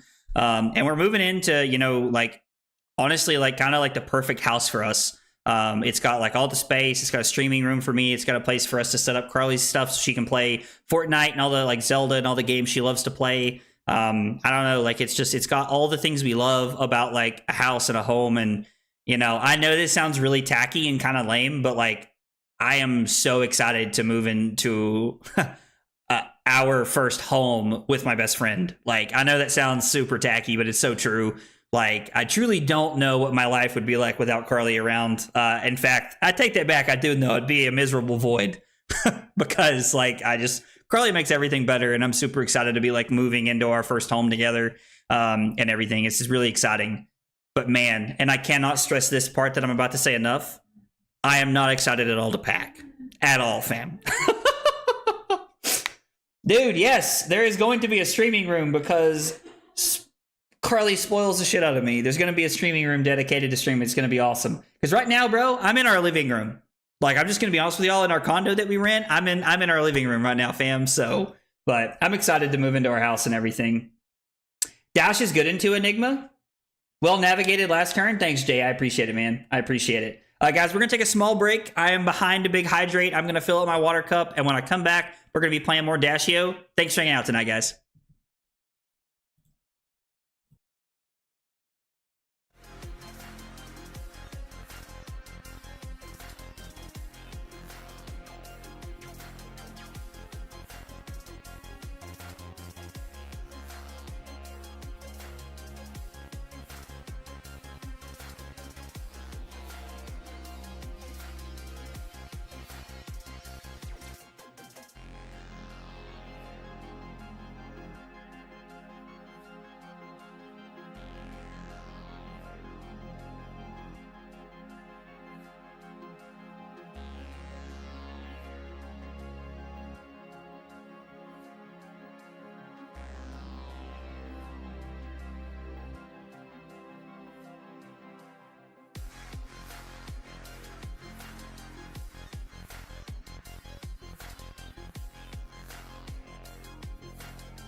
All right, short break, and we're back. Okay, 2-2 with Dashio so far. Rough start on a couple wins, but we pulled it back, got a little bit going here. Let's see. Nothing wrong with that. My wife is my best friend. I'm excited to get out of the military and purchase a house back home. Dude, let's go, Chris. That's exciting, man.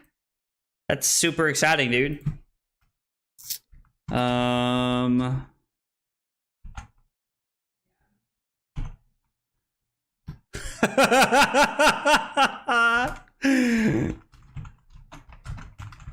Only person to get my name right, lol. Oh my gosh, that's hilarious, dude. Agroblaze69, big fan, bro. I love people. Swear to God, people are so funny. Teklo Pounder felt great. The blue T-Bones felt kind of mediocre, but I think we needed every card we have right there. No, Signal Jammer doesn't really matter in this matchup. I think we're just going to run it back here and just kind of have it played out the same way we did. I think this is an accelerator matchup to be able to gain an action point whenever we need it, and just playing 66 feels pretty good here. So at least it did last game. I also think our opponent made some very inefficient uses of their equipment last game. So we'll see how this one plays out. Yeah, dude, let's play Aurora after this for sure. This guy loves his wife. What a loser. Dude, you said it, man. You said it. Help me with my move. Still took 2 days and a few trips. And you get unpacking afterwards with all the stuff you stored. Dude, exactly. Exactly. Oh, and the signal jammers are there for Kano. That makes a lot of sense, actually. I actually like really get that. I mean, we should just put this into play, right? Like, it just makes sense. We can pitch the Fast and the Furious. Fast and Furious. I keep saying the Fast and the Furious because, like, I love that movie series, but, like, I know I'm just saying it wrong. So we just pitched a Fast and Furious. I think we want to pitch to Heist here as well, right? Or no, we want to pitch another one because it could be 0 for 4s late in the game. So if I pitch Fast and Furious and play Zipper Hit, I can then play Teklocore, Arsenal, Heist, and get... Well, no, we should pitch Heist. That'll be better late in the game. That'll be better late in the game. And we get to come in for 5 with an on-hit effect here, and then we get to play Teklocore. We could also throw the Fast and the Furious here if we wanted to, and like really try to like push advantage, forcing multiple cards out of their hand, because they clearly have a defense reaction right here. I don't know. I'm constantly torn on where we want to be in this situation. Like, not using this as a 0 for 4 feels bad, but we're never gonna hit. So I think we're just supposed to save it. I think we're just supposed to save it for when we can actually turn this into a 0 for 4. That's probably just always the more correct play, I think. Salt in the wounds. Don't come in here with that crap. Hey, what's up, Fernando? I am a huge fan of Jarl. I have already made 2 deck lists, and we're going to have a video about it on Thursday since there's no stream on Thursday. But we are going to have a video about it on Thursday, and I am very excited about the new hero. He looks awesome. Actually, you know what? We've never seen inside of Jarl. Jarl could be a she. Jarl could be a she. We don't really know, to be honest. I don't know. Keeps me guessing. Keeps me guessing. You just never know. Where I was like, we're going to try and find an item off the top of the deck. That would be an ideal situation for us here if we could. But I was like, if not, then it is what it is. But finding the boom grenade here feels really clean. I mean, yeah, we're going to play this, and I think we're going to crank this, to be honest.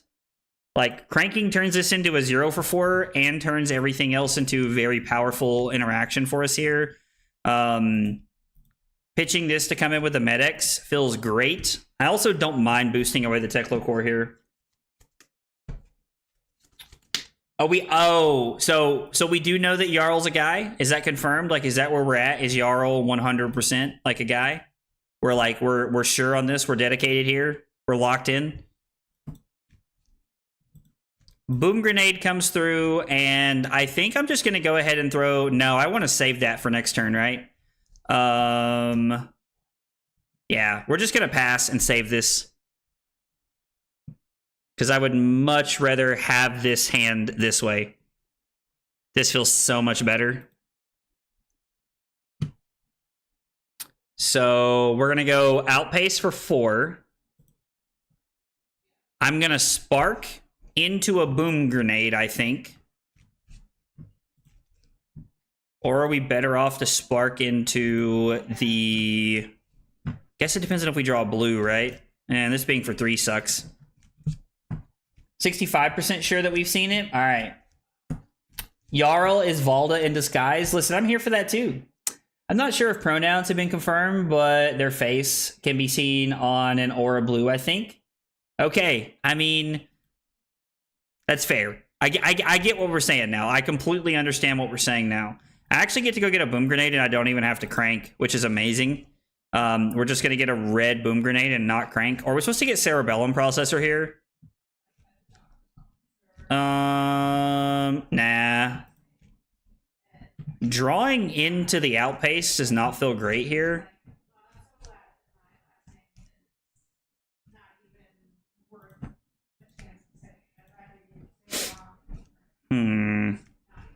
Hitting the soup up kind of sucks.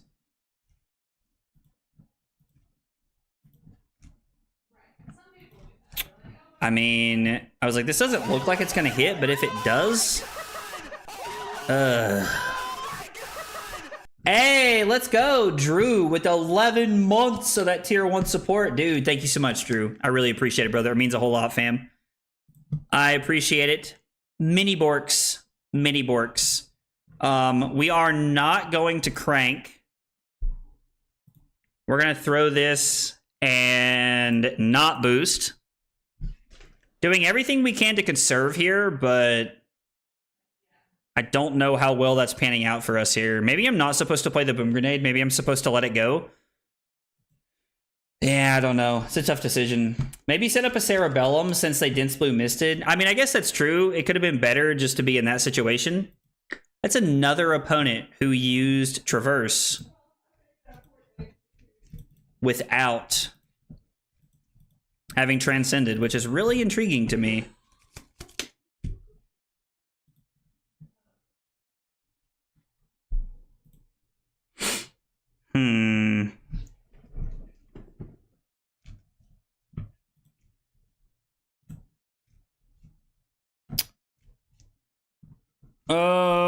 So if we're willing to pitch the zipper hit, we can actually make quite a bit happen here.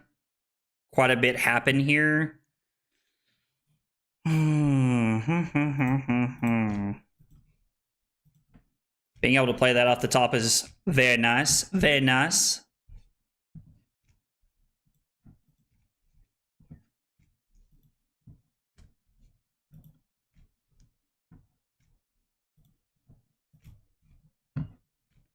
We might as well crank this, I think. What do we have to get back? The only 0 we have is the Fast and Furious, but I mean, even then, that's pretty good, right? So we're going to go yes, boosting this away. This damage gets prevented, which is very unfortunate. That Essence of Ancestry Body red is very obnoxious. And then... I think we're just going to get the zipper hit here, right? Like, that's just the better card that we can get at this point. Kind of wish we could play that off the top of the deck, but that's okay. Setting up a Cerebellum on the Dense Blue Mist turn probably would have been better. I was hoping to try and push as much damage as possible, but it probably would have just been a better play. Yeah, we've done a horrible job at connecting this game. Horrible job at connecting. We've not been able to make anything happen. Our opponent's blocking much better than our last opponent did. We are not going to crank this one. We're just going to pass. Man, I really do not want to boost that Cyclopounder away. Like, at all. Cannot stress to you enough how much we need to put that into play.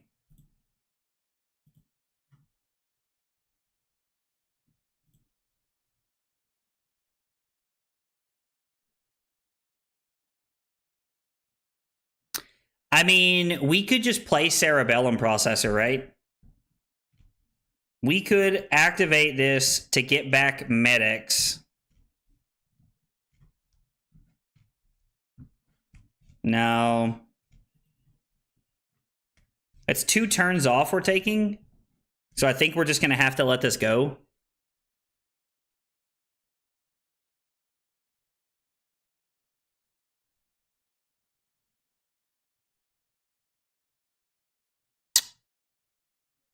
Throw Scramble Pulse. I mean, we're just going to have to tell our opponent we're thinking. This is just a weird... I don't know what the best line is here. I really don't want to let this go, but I do not think we have a choice this turn. Not being able to play this off the top is very awkward.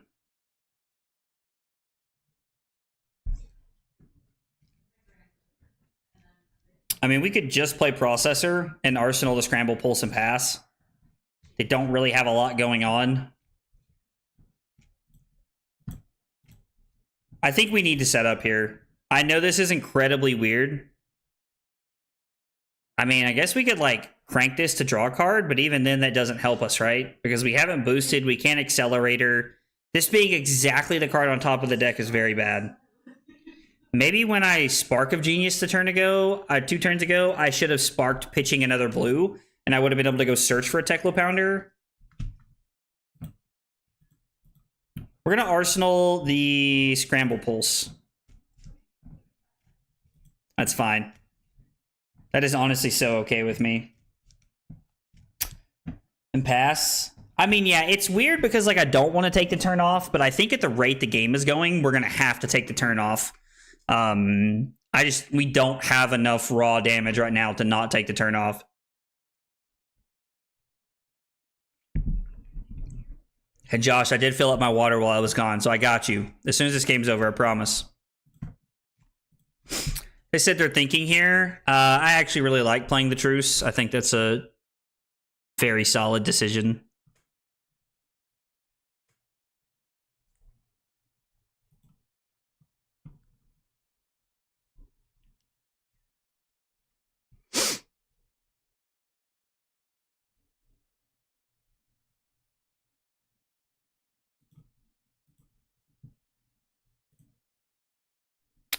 I mean, maybe we're just supposed to play the Teclo Pounder and let us both gain 3 life. I mean, I don't know that that really matters. Feels like it's essentially the same thing, right? Them drawing a card versus 3 life. I guess the 3 life is technically better here. 3 life is probably better. Hey, what's up, Kevin? How are you, buddy? D-React incoming? Can't imagine there's a world they're taking 4 here, right? Respite. I mean, I guess technically Respite is not the same thing because they're at 33.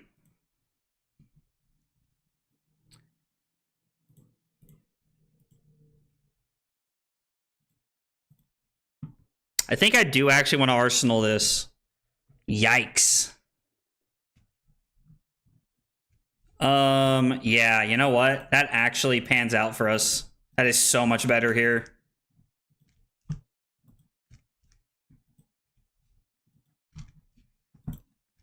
That is so much better. Okay, so it's Scramble Pulse. No. I just dropped all my cards on the floor. Shit. It is Outpace. Yeah, that's exactly what we're doing. And then we're going to activate Cerebellum Processor. And I think we're just going to have to give up Accelerator to make it happen this turn. It's not exactly what I want to be doing, but I think that's the best play we have. This coming in for 6 is kind of good. Waning Vengeance also works.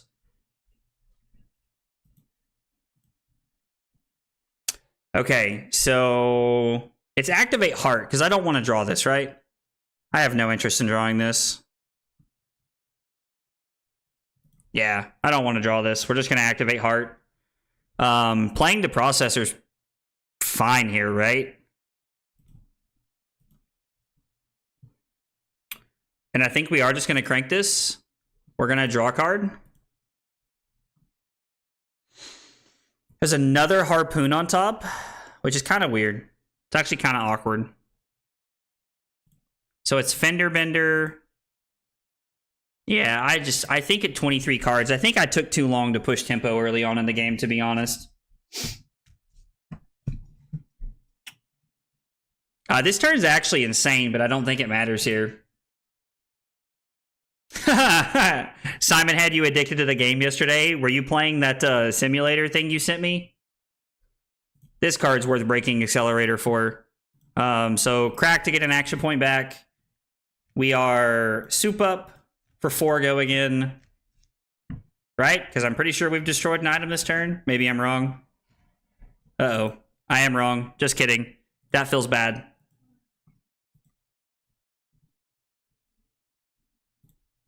So this is 4 going in off the Fast and the Furious.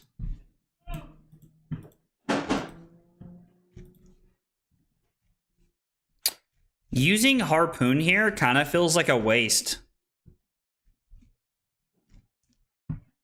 But, like, we kind of have to, right? Like, if we want to push anything this turn. We're going to have to get pretty lucky at this point if we're going to end up winning this game. Yeah, we're going to have to get pretty lucky indeed here. Drawing the Spark would have been insane if I would have waited. You are correct. I thought we had go again off the soup up, but that was just a mistake on my part.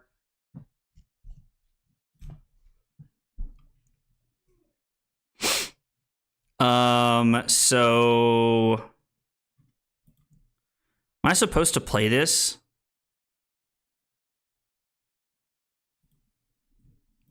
I think we are.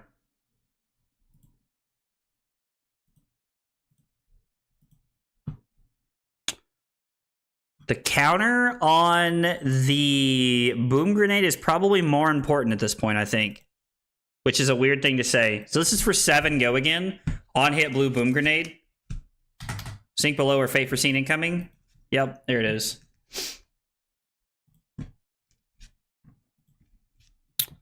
And then we lost a processor this turn, so this is 4 go again.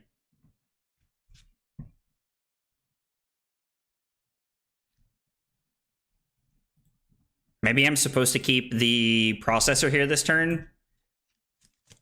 Yeah, man. 17 cards left in the deck. They're still above 20, and we haven't forced them. I was like, we just now forced Calming Gesture. There's the other Teklo Pounder.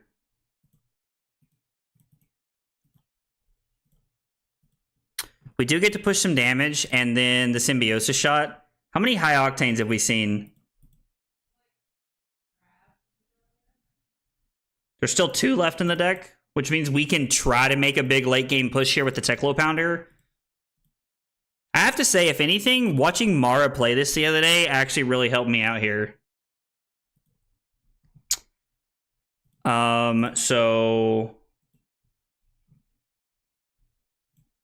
we're going to do this and pass. And we're going to Arsenal the Zipper Hit here in case they have another Commanding Conqueror. There's 1 left in the deck, and I don't think we can afford... Ugh. All right. This could be okay. This could be okay. Clasm is bad. Clasm's extremely bad. That, I guess, is 1 card I wasn't really playing around, and that hurts. Yeah, Mara's very good at this deck. Watching her play against that Fatigue Riptide the other day was, like, honestly, truly very impressive. God, I hate boosting this away. I don't know how we win the game at this point. We're going to have to make a serious play right here. Okay. Boom Grenade Crank. Zipper Hit Boost. For 9. Activate Heart. Throw Heist. Throw Harpoon, no boost. Or I'm sorry, boost and then throw Symbiosis Shot. We're going to get rid of 1, 2, 3, 4, 5 cards. So we're going to have our hand in 1 card, which is not good enough. So we're going to have to not boost. We're going to need at minimum 2 cards to boost next turn to try and get there. So it's going to be play the Boom Grenade and crank. Actually, I'm probably just supposed to not activate Heart this turn is the play. Probably just not activate Heart this turn. Play Boom Grenade and pass. Does playing Boom Grenade and passing get us there, though? Without a blue? Like, does that work? Genuine question there, Cosmic. Link the card in Discord to check out. Ooh, what card are we talking about, Electrum? I mean, that's true. Mara's been playing this for a long time. Like, but I mean, I'm still a firm believer that, you know, credit where credit is due. Like,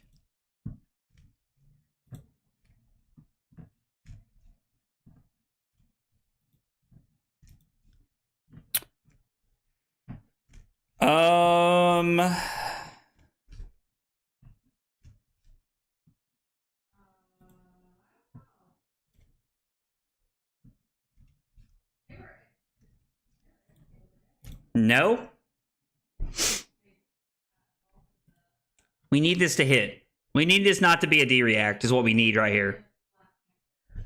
If this connects, like if they have a 3-block in hand, they go to 17, they go to 13, we get a boom grenade back, right? We have a yellow boom grenade we can get back, which then enables us to arsenal this and then play to the high octane 2 hands from now. What Riptide game, Scott? It's just, I saw her playing at a ProQuest the other day. Oh, wow. That's unfortunate. That feels 30 kinds of bad. Yep. That is not good for us.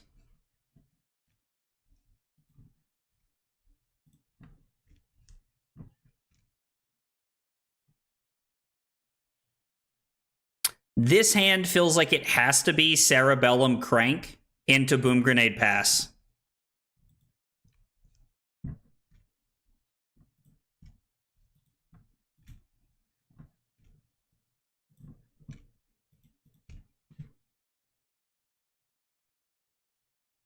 And it's just going to be a massive dive for this last hand.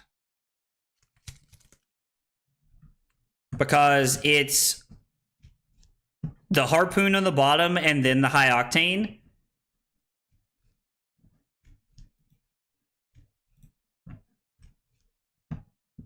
So if I boost a card, draw the high octane, I can't boost anymore to gain action points. So like I don't really know how we're gonna get there at this point. I think the Clasm sorted that up. I played around the wrong card, maybe. Like, it's probably just what happened there. Also, I think the mistake was also me playing out, like not just playing the boom grenade and passing with the high octane on top, like Cosmic had mentioned there. Yeah, we just left so many points on the table this game.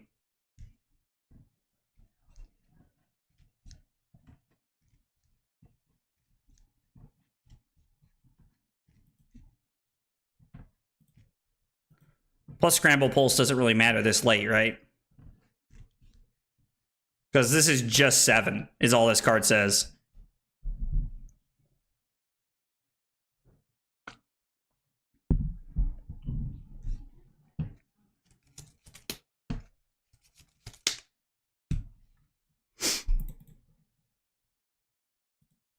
Waning Vengeance.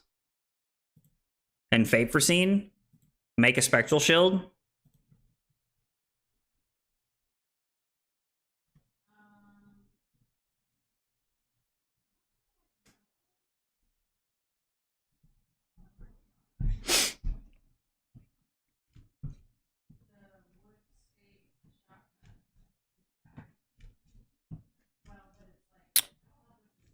Boost this, try to hit with it.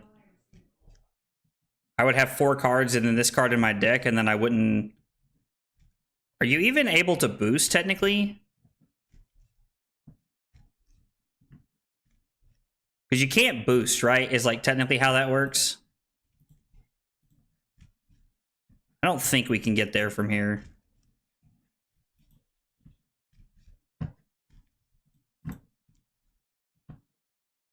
Respite feels bad. And then if we throw the gun for 2... Yeah, we just can't get there from here.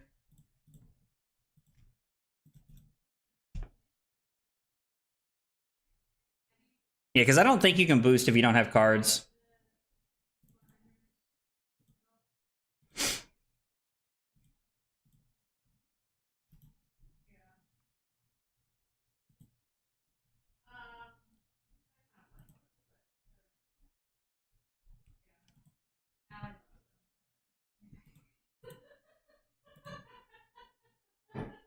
So it does work.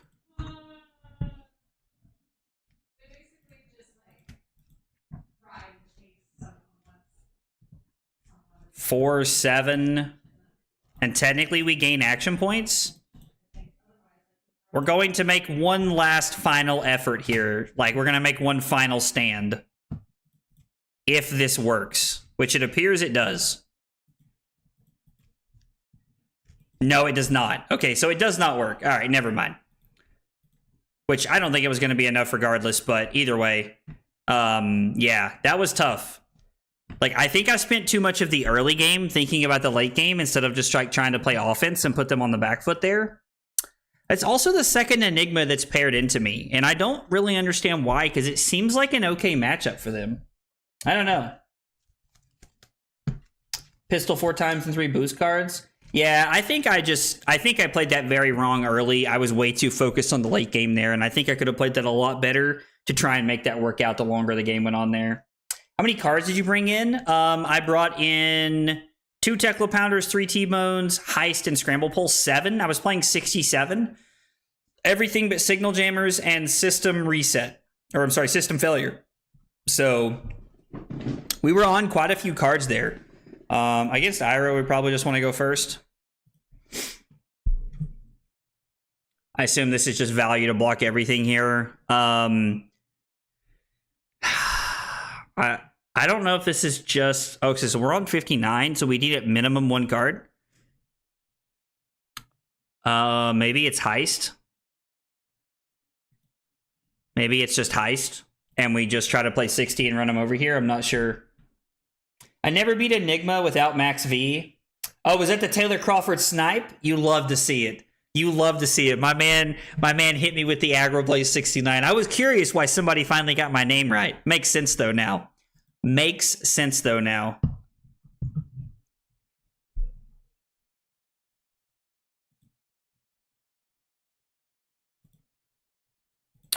I mean, this is great. We literally get to not crank this, and then we get to put a processor into play. We brought the Tekla Pounder in. This would have been insane. But putting the processor into play is just great here because it enables us to just have, like, a crazy good hand next turn and try to just run our opponent over. Yeah, this hand's going to be nutty. This hand's going to be really good. I do like that they're running the original, the OG Ira tech, which is, like, Kodachi and Needle, because Needle for 3 is insane. I do really like that. A good Dash.io will eat Enigma. I think we've learned tonight that that's not me right now. I need to work on the deck a little bit more before we get there. Man, it's aggressive to just take this much early. They draw a card, but it doesn't matter, right? They already have an arsenal. Yeah, I think this is fine. We're just going to try and run them over. We're going to do everything we can to put them on the back foot. Before our turn, big hydrate for Josh.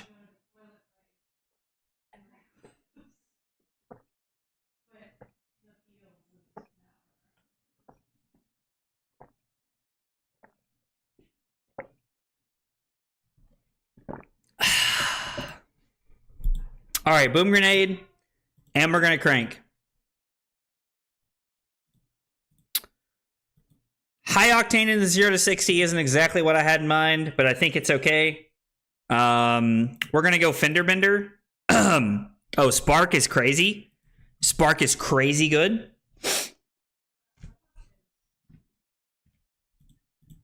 Are you just taking this? Okay, Flick Flack makes more sense.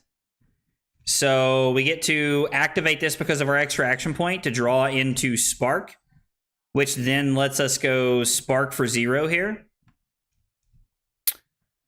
I think we're supposed to try and foil them just with another Boom Grenade here.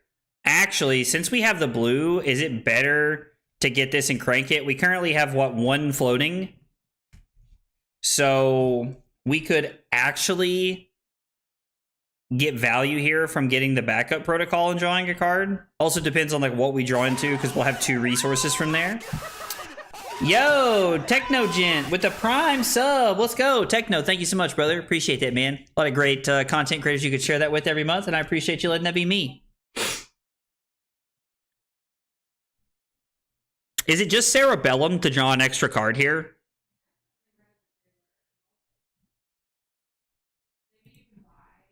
I think it is.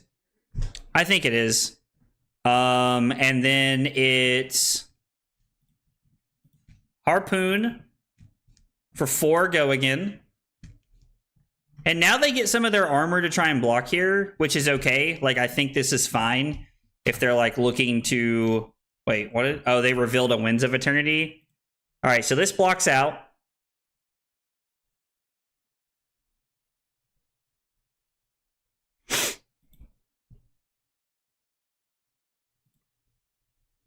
We're going to have 2 action points. We're going to activate the Cerebellum Processor. Playing that is better than playing the 0 to 60, right? It's just a better move to play the backup protocol. And we get to crank to gain an action point. And then we get to activate this to get back the Fender Bender. Pitch the Boom Grenade to play Fender Bender. Actually, we've lost an item this turn. Yeah, no, this is fine. And we are going to boost here. This turn has been super powerful. That's right, gotta boost. So I don't run T-Bone often. It's more of a pitch to increase into Kano. I found being less aggressive and setting up a turn than powering the next was more consistent for pushing damage. Are you referring to like into Kano specifically? Because if that's the case, I think that actually makes a lot of sense. Blocking with momentum here is wild to me.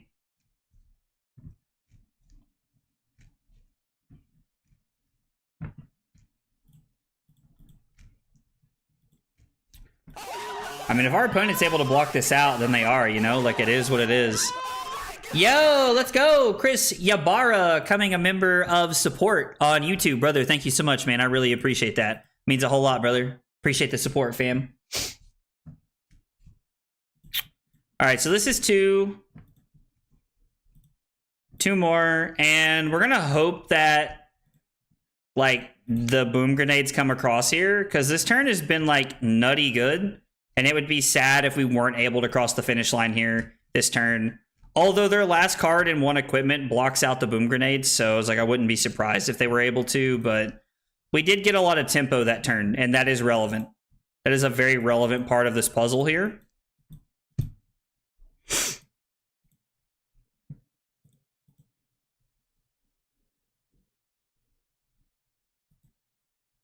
Not having resources feels really bad. Not having resources feels really bad right here. So I think we're just going to lead on 0 to 60. We're going to try and find an item off the top of the deck, but if we can't, we can't. So we're just going to dive in here. 0 to 60 for 4. I think I'm going to use my leg piece here.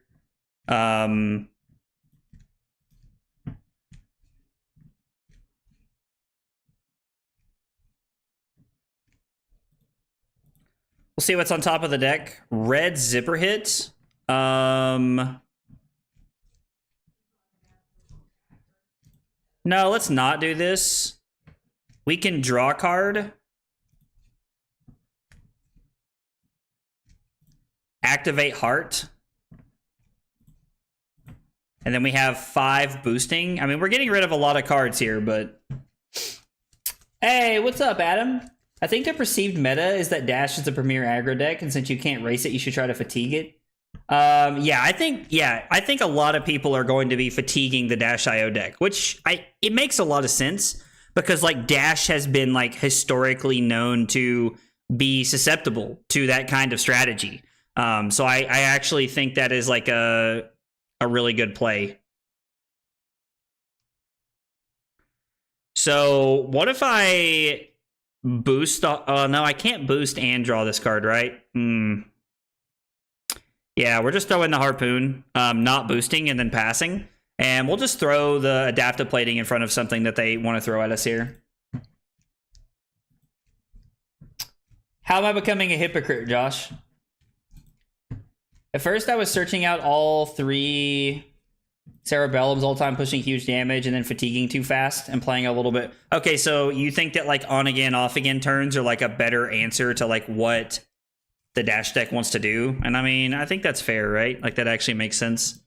This hand is very unfortunate. not seeing a blue, and there not being a blue on top feels kind of bad, I think.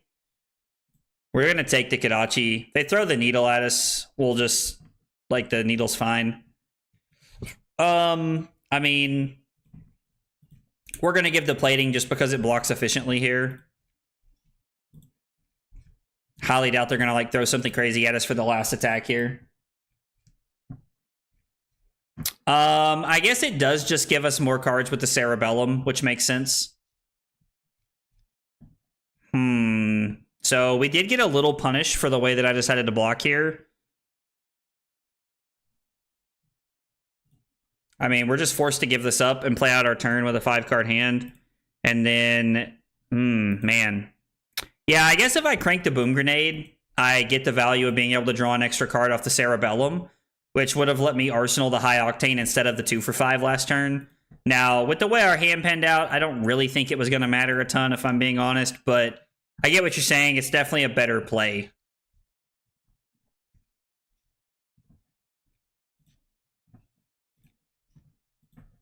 All right, so we're going to throw 0 to 60 for 4 go again.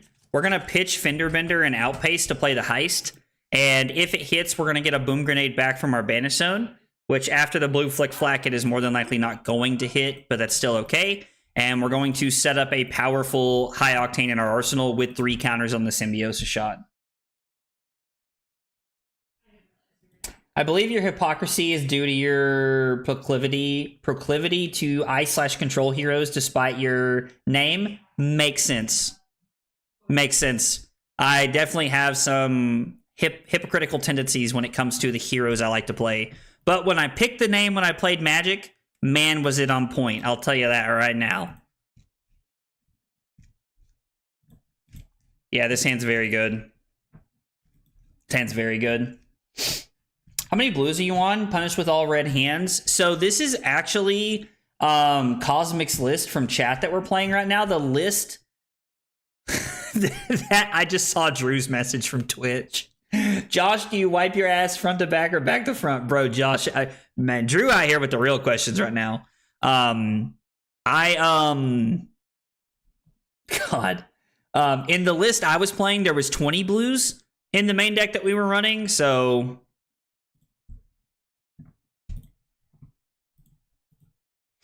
I mean, they're probably just naming High Octane, right? So, like, I think we're forced into this play. It is unfortunate to not be able to play the Cerebellum here, the processor with everything that we have, but beggars and choosers and all that, y'all already know. I mean, yeah, we're just going to play this and crank it, I think. It looks like this is going to hit, but this could be a red Flick Flack. We'll see what happens. Sag.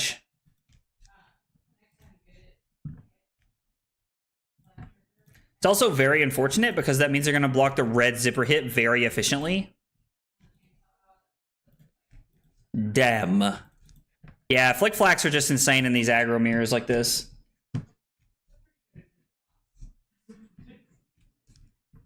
Yeah, something is off here. Yeah, I definitely to play of me wanting to play like more of like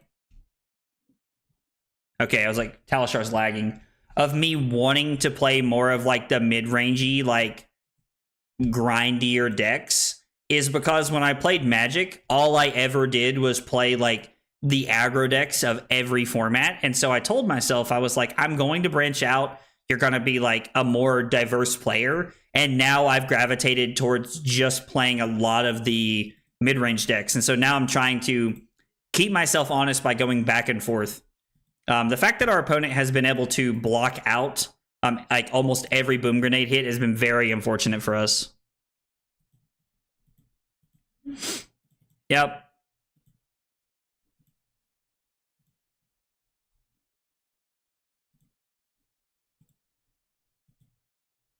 The High Octane may not really be able to do anything here if we don't have anything to go with it. This Ira deck is set up in a very powerful way. All right, so that makes our decision for us, which is honestly fine, all things considered, I think. I mean, maybe I'm supposed to choose Peace and just play the Teklo Core and pass.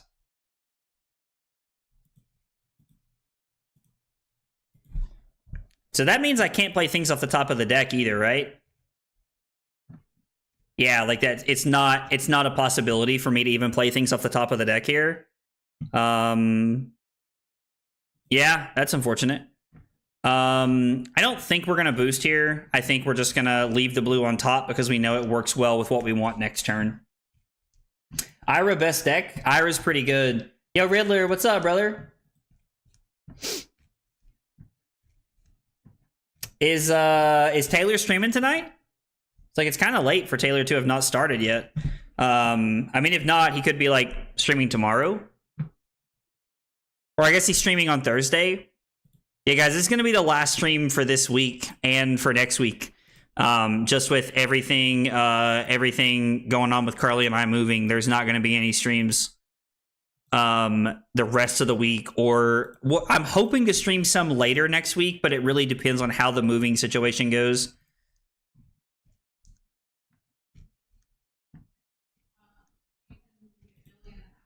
I mean, it is what it is, right? There's just nothing we can do about this.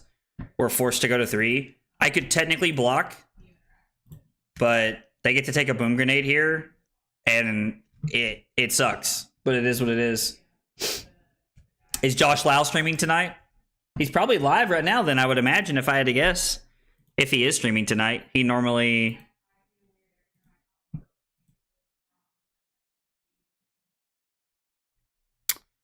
I think we're going to save the high octane for one more turn, I guess.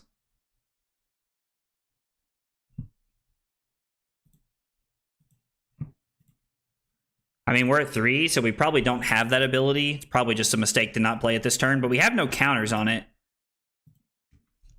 I don't know. I get such a, like last night, the Dashio deck felt so crisp. And, like, tonight it's just felt so awkward. I mean, we did play against KO a lot last night, so, like, there's that.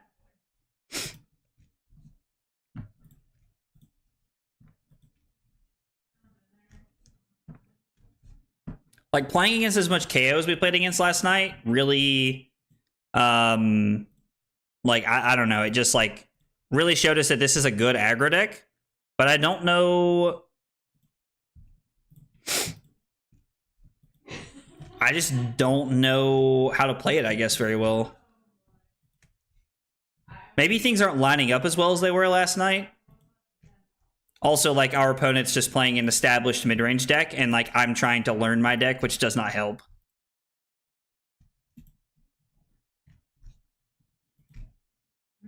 I don't even know what these things do. I know one makes a Crouching Tiger, and then this comes in for 2. I mean, I can't block this. If they have them all, they have them all, but I think we have to take the chance of going to 1 here.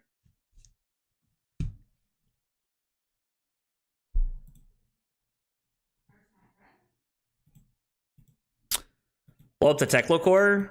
I mean, it feels bad, but it's better than dying, right? Dude, you got dude, you have Simon to talk trash to. I promise Simon will be here. I think Simon's streaming the rest of the week, if I'm not mistaken. Really needed this not to be a heist on top of the deck. Man, that being a heist is just super awkward. Like, it's just the 2 costs are killing us tonight. Also, it's the fact that I'm having to block. So, high octane, draw into the heist, play this, get a 0 cost back.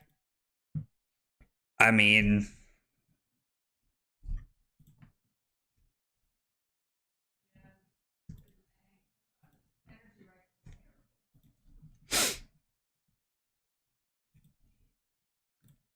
Like, we're not making... I think we're going to have to go get a 0 to 60 and hope there's something good on the top. It is a Teklo core, which is pretty solid. But I think when we're at 1, it doesn't matter.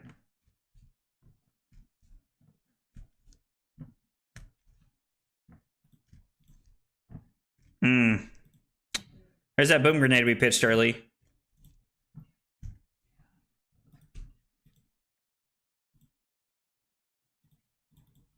And then we put our opponent down to 9, and we're going to have a no block next turn, which means we're more than likely just dead. Even with this hand blocking 9.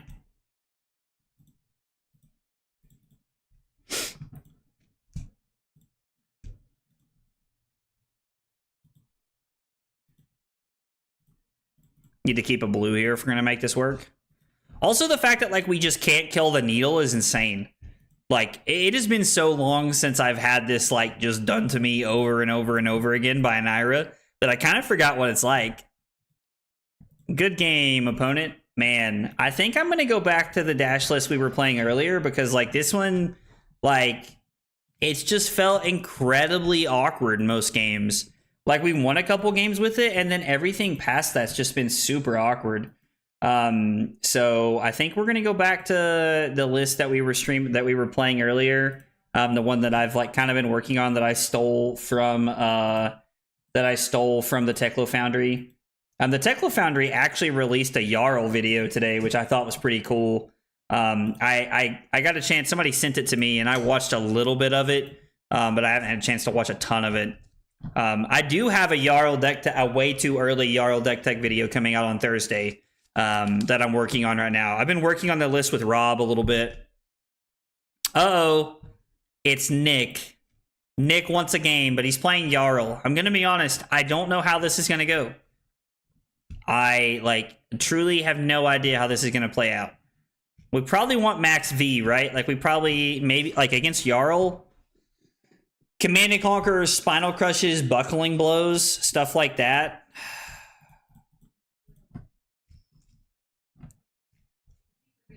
We're on 20 blues here.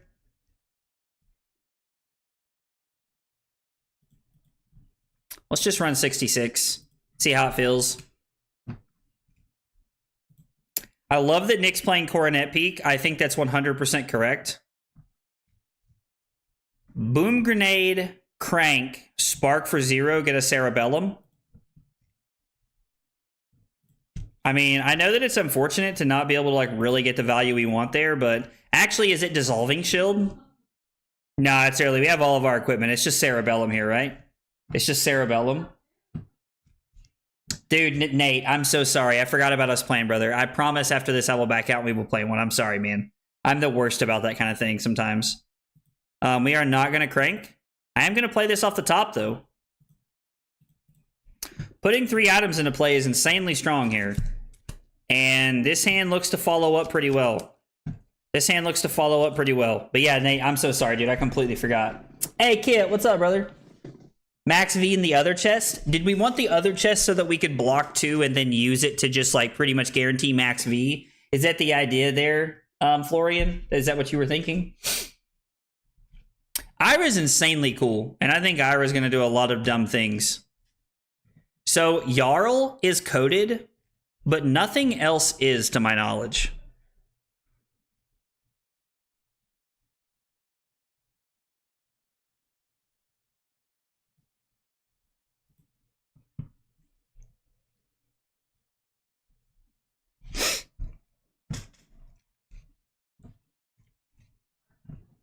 I don't know what Nick's trying to undo here.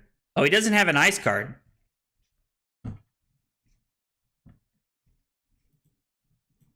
We're just going to pitch the Dissolving Shield, which is fine, I think. We have a pretty solid hand here. We're going to try and set up. So High Octane draws us into the 0 to 60. We play the Boom Grenade. We are going to crank. We're going to go ahead and activate this to draw the High Octane for next turn, which I think is just better. And then it's 4-3-3, and then we get to Arsenal the High Octane here. Now, we do have to be a little careful because we may end up having to pitch the 0 to 60 to play around Stalagmite. But I think that's okay, honestly. I think that's okay. Like, Jarl might break it before you can use it.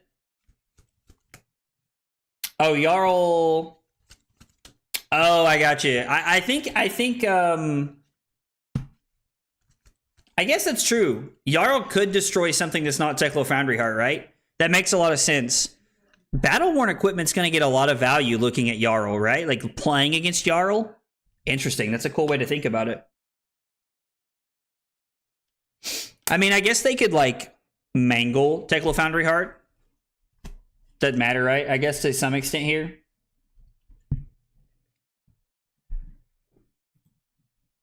I mean, this card's not coded. I don't think. It is my understanding that this card is not coded correctly.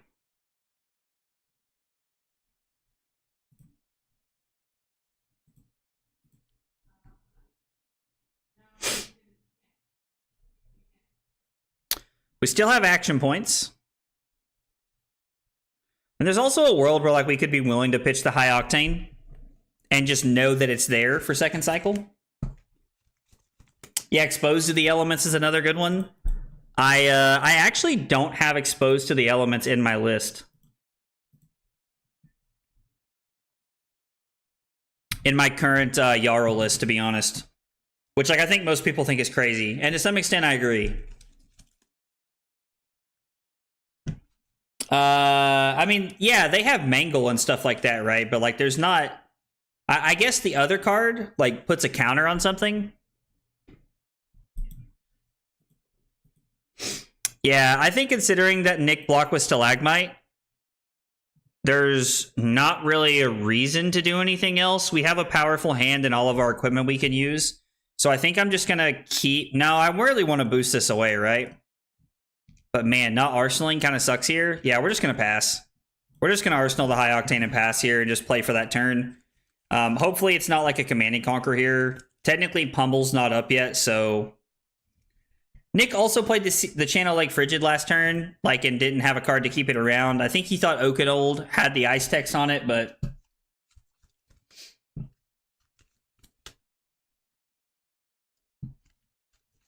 Oh, it's a sideboard card? I mean, it could definitely be a sideboard card, right? Like, that makes a lot of sense. Buckle. Buckle's another good card. Buckle is one I have in my list. I'm playing a lot of non-attack actions in my list, actually. My list has Imposing Visage, Buckle, and Terra Sunder, and then we're also on all of the new auras plus the Channel Lake Frigid, so we have a lot of neat plays we can make. Nick is just activating this. I guess it's just the Fast and the Furious. It's just a line here. And then we get to High Octane with the Cerebellum one more time here. Play this off the top.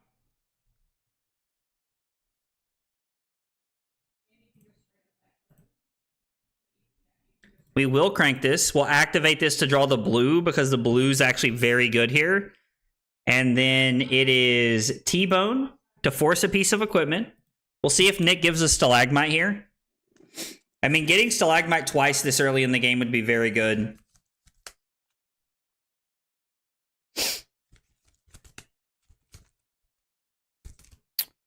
Okay, I mean... I guess that works out to where we don't have to boost to gain action points, like... I mean, we have the Quicken token, we might as well. It just, like, doesn't gain us an action point, which is kind of fine, in my opinion. We don't get to take that many more cards from Nick based off of that, but I still think it's okay. And then we are going to make this play to go ahead and activate this. We can get back the Harpoon here. Yeah, we could have taken a 3-block there. I mean, I guess he showed us Pulse of Eisenloft, so like we weren't really going to have that chance either way. And then it is Gun.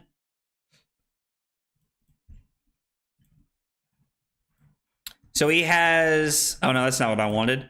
He has Pulse, and he has the new channel, which I think, like, we lose life for Frostbites. So I don't think that's going to get played here. Burning the Quicken on the Gun would have actually been a better play, right? Yeah, no, you're 100% correct. That would have been a much better play there. Good call. Good call, Scott. A card I'm looking into is Shield Wall. It's a 6-cost D-React, but it just gives extra armor block on Shield. Wait, that doesn't cost 6, does it? But it gives 6, right? It, like, gives 6+ buff to, like, an offhand shield or something like that, right? I think I remember this because Naib was playing this in his... oh, I have to wait and break the combat chain here. We're going to break the combat chain and now activate this because I want to get the Harpoon back. which is just the better line. And then we can use our Cerebellum here if we need to. We can also use Crown.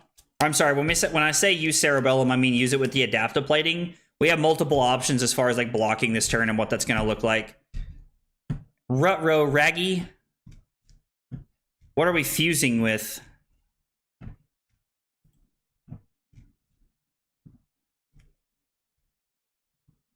I mean, this doesn't matter, right? So right now, our hand is currently... I kind of want to crown away the 0 to 60, the blue 0 to 60 here to be able to draw the zipper hit.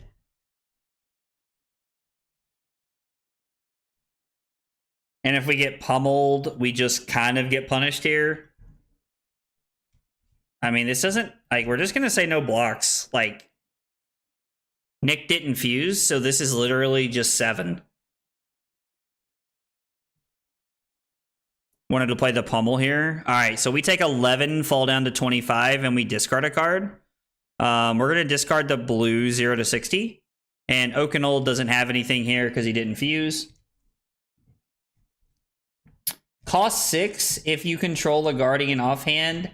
It gets +4. Oh, it's the defense reaction or the instant or whatever. I actually know what you're talking about. I do actually know what you're talking about. Thank you for pointing that out, Brad. Also, hey, Brad, what's up, dude? That could be pretty good, right? Like, Shield Wall could be pretty sweet. I was actually looking at trying to use Turn Timber in Jarl if, like, a lot of the, like, mid-range... Like, if it becomes a big mid-rangey thing, we can start playing cards like... We can literally just start playing cards like Turn Timber again, which is literally just a defense reaction that like blocks 8 off of 2, I think. I think it's a 2 for 6 and gets +2 if you like fuse with an Earth card. And the list that I'm on that I think is going to have more value is like an Earth-based list, I guess. Like there's a lot of Ice cards in the deck, but we're looking to get value out of cards like Plow Under and Felling of the Crown, because I don't know why you wouldn't play those cards if you could. Always been a fan of Shield Bash plus Rampart. I don't know what Shield Bash is. I don't know what Shield Bash is off the top of my head. Ooh, interesting. I don't know that I agree with that block, but I'm kind of here for it. Okay. We'll see how Nick blocks, and then we may just use our last resource to play Boom Grenade and Crank. And then throw a Symbiosis shot one time. We need to save our counters for something like a High Octane, which there's only one of left in the deck. I didn't put it on the bottom. I think we just played both, right? Yeah, we're just going to play Boom Grenade. I don't think I'm actually not going to Crank, just in case Nick does have a sink here. Nope, we just get the value immediately, and then we're able to throw Symbiosis shot. It's very possible that the Jarl codes have been coded since I looked at it earlier. I was looking in the Discord earlier, and like they were saying the end of the week is what I was seeing from the Talishar Discord, so I didn't even consider putting it together tonight. Yikes, this hand's weird. Tear asunder.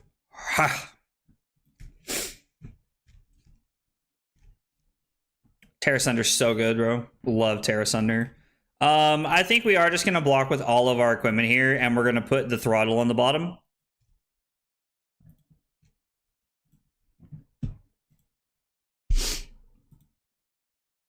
Yep. And then we get to go 4, 4, 4 into end on the Teklo core here. And then we have an extra resource in case we rip into something insanely powerful off the top of the deck. Like a Cerebellum processor, for example. Ding, ding, ding, ding, ding. What do we have for him, Johnny? 3, 4, 5. 3 cost, 4, 5, and 6 respectively. Defense reaction. If a Guardian offhand is defending this chain link, deal 1 damage to target hero unless they discard a card. That's interesting. I just want Jarl to come out so I can feel like I played a game. What do you mean so you feel like you can feel like you played a game? I'm not sure what you mean, Drew. What do you mean, buddy? I need more than this. The numbers, Mason. What do they mean? Yeah, I mean, we'll crank it to go ahead and get the value out of it. It just seems good enough to play. Plus, this also just lets us play the Teklo core. I don't really want to draw the zipper hit. I think I'd rather draw something like that.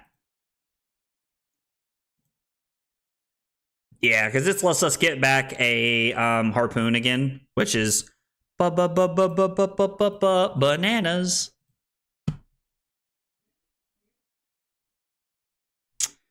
Oh no. Yeah, I think it's better to see his hand. Oh, never didn't have it, boys. Never didn't have it. I have to say, this has been an interesting... Ooh. Crumble to eternity and a pummel? Yeah, we're going to take that crumble. Crumble to eternity. Jarl specialization. I also, in honor of Carly, did name one of my Jarl lists. I named it Jarl Matey. I'm a riot. No, I'm just kidding. I did think it was pretty funny, though. Carly's very big on the pirate stuff. That sounded really weird. That's not what I meant. Let's back up and try this again. Carly's really into pirates. That doesn't sound any better. Carly enjoys it when I talk like a pirate. I don't think that sounds any better either. I don't know how to say this without it being weird. I'm just going to say it. Anyway, we played Sea of Thieves one time, and Carly walked around for like 2 days going, "Yarg, matey," like after we played Sea of Thieves, which, to be fair, I feel like is a pretty fair reaction to that. So, anyway, after I made that as weird as humanly possible, 3, 4, 5. I mean, technically we could block Fast and Furious and get rid of the Cerebellum, and then our hand is 5 going in. Is there any world where I am supposed to block Fast and Furious and outpace here? Take 3, use resources to go zipper hit. Actually, we should just lead on doing this and then drawing a card, right? Yeah, I think yeah,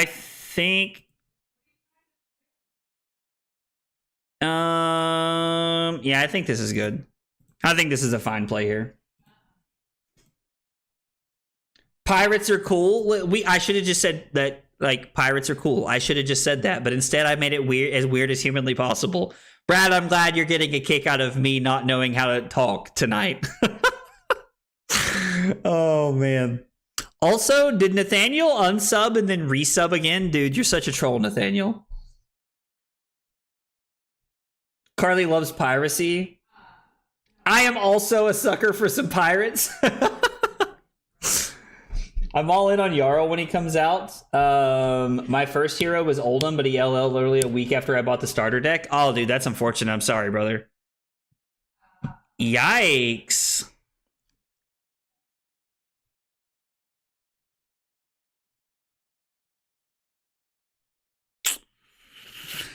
Yeah, what do they target? Did it tell me? No, I think we just have to let this happen. Interesting. Interesting. Nick just saw through the line. Well. Yeah. The only good thing about this turn is that Nick's at 6 with 2 cards in hand, and we can just throw 13. I'm sorry, we can just throw 15 if we want, so...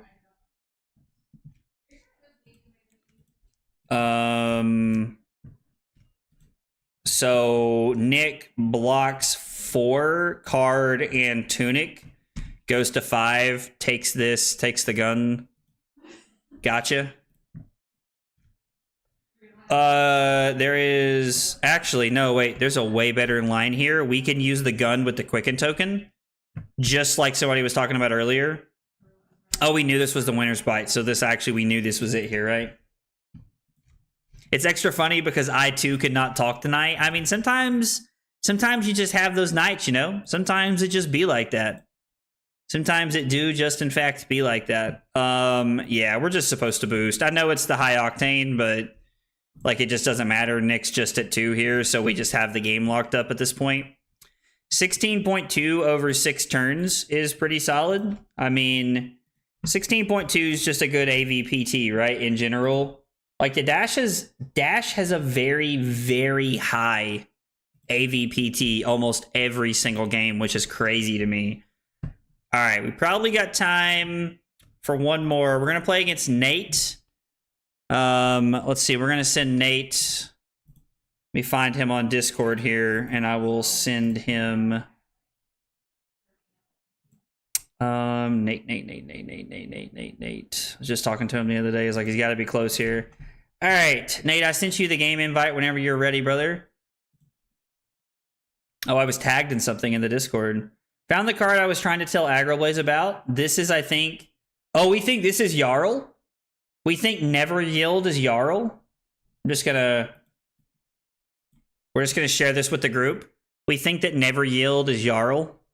If this is the case, like, that be kind of cool to know that, like, Jarl is, like, pretty cool looking, right?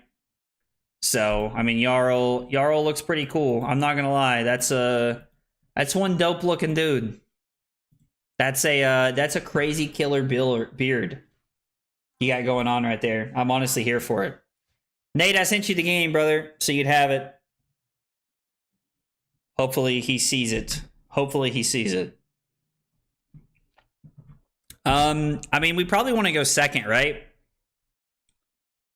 Just tempo in general is probably better. Nate, good luck to you, brother. Good luck to you. Oh, he wants to enable chat. Here we go. Oh, he just said no. What a troll. He's sitting over there going hee hee hee hee hee, laughing at himself. I can hear him already. Nathaniel. Bringing in the dissolving shields, because I think they can help us cover breakpoints pretty well. Actually, no. You know what? We're going second. We're just going to race him. Straight up. We're just going to try and run him over here. Jarl is Valda. I'm here for that. Also, I think this is going to be like a good game to kind of like see how Dash.io holds up into like what is currently the premier aggro deck. Like, in my opinion, Aurora is just the #1 aggro deck in CC right now, and I'm curious to see.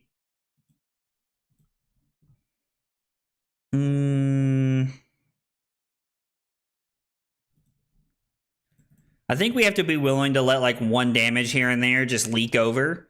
If he like presses us or something, it's unfortunate, but Entwine Lightning is not a lightning card, which is hilarious because like it feels like a incredibly like it should be.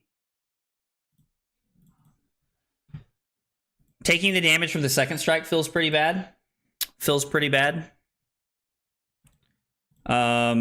I think we're going to keep the Harpoon. Harpoon's just good enough to try and get us a lot of tempo here, so Nate was just able to put us to 33 and Arsenal a card. I mean, I guess, like, if he's going to activate Aurora, in my opinion, he definitely should have just, like, Arsenaled something here. So I was like, I assume he's got, like, a 0 for 4 he wants to Arsenal.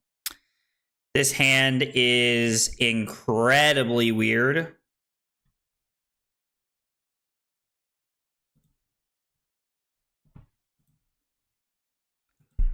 I don't think there's a reason to crank here, if I'm being honest. Not drawing a single blue or yellow when there's a significant number of both made this hand incredibly weird. I stand behind keeping the Harpoon. I think that keeping the Harpoon was the correct decision, but it just did not line up, unfortunately, so maybe I'm supposed to pitch the T-Bone to throw Medex here.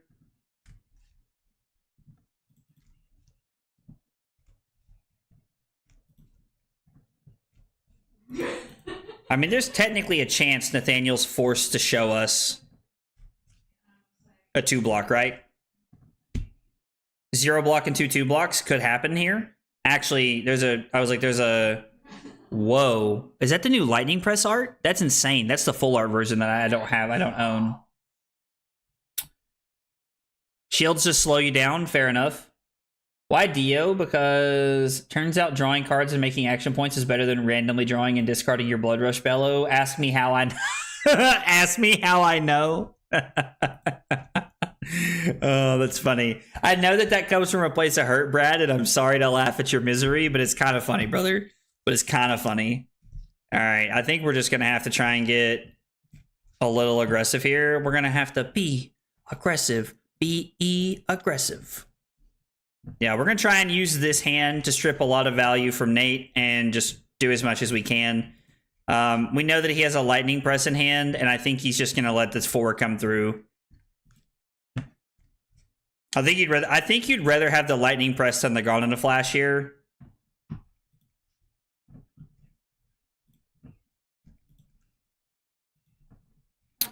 We are going to play the red boom grenade, and we are going to crank. I think it's going to be outpace for 4.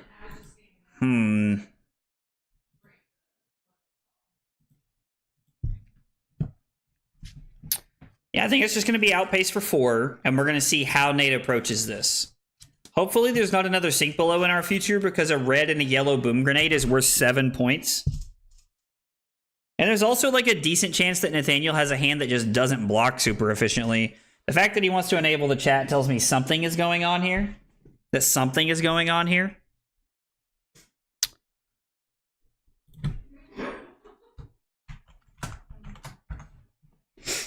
He just said outpace is actual cancer. I don't think Nathaniel knows what the word actual means. I'm just giving him a hard time. Is this about to connect? Clearly he does not want to block with his hand, and he's willing to just eat the damage here to let us keep this, which is super good value for us. Spark for 0.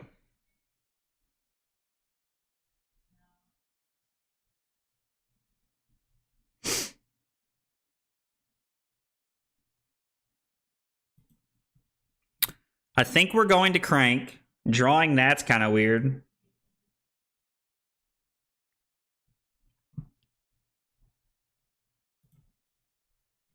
I don't think that's correct, though. I think we want to block with this, right?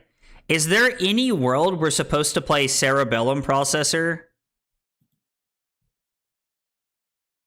Crank it. Draw the blue. Play this. No crank, and then Arsenal, and just use Cop to try and set up another turn. Drawing into the other boom grenade feels really bad, bro. What are these hands? Like, I don't know who told somebody that these were the hands we wanted, but they lied. Correct me if I'm wrong, but aren't like 90% or more of the funny statements spoken from a place of hurt? I mean, listen. I am inclined to agree with you. Hurt gets a lot of things done. Like, I actually agree. Very much. Oh, I actually agree very much. A lot of funny statements do come from a place of hurt.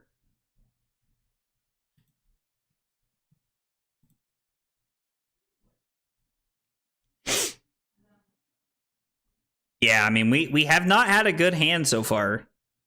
Like, our hands have been incredibly weird. It's been, like, all items to this point. Does this have go again? It currently does not have go again. Yep, I was like, I don't think Nathaniel realizes this doesn't have go again. So he's going to play the Sigil of Lightning and then throw something else at us.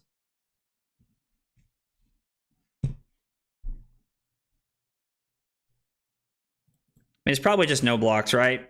Go to 20. Go to 20.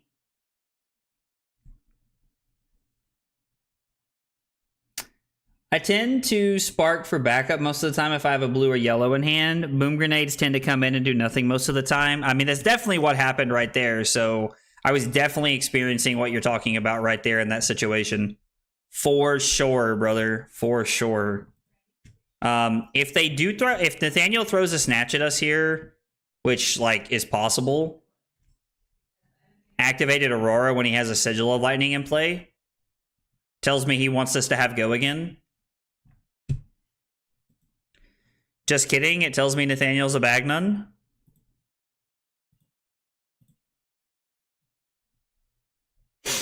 Yeah, I mean, I'm assuming that there's something coming in at us there that we could, like, try to hit. I'm assuming. I thought I would have an opportunity to cop, but no. I mean, you definitely did. But anyway. We're just going to use this now. I think it's worth it at this point in time. Playing the Teklo core doesn't gain us an extra action point there. Maybe we're not supposed to play it because of that.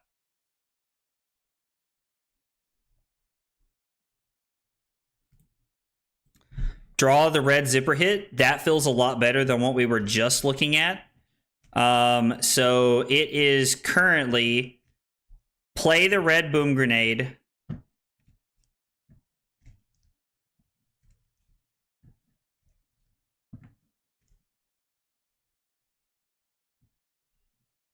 He just said literally didn't.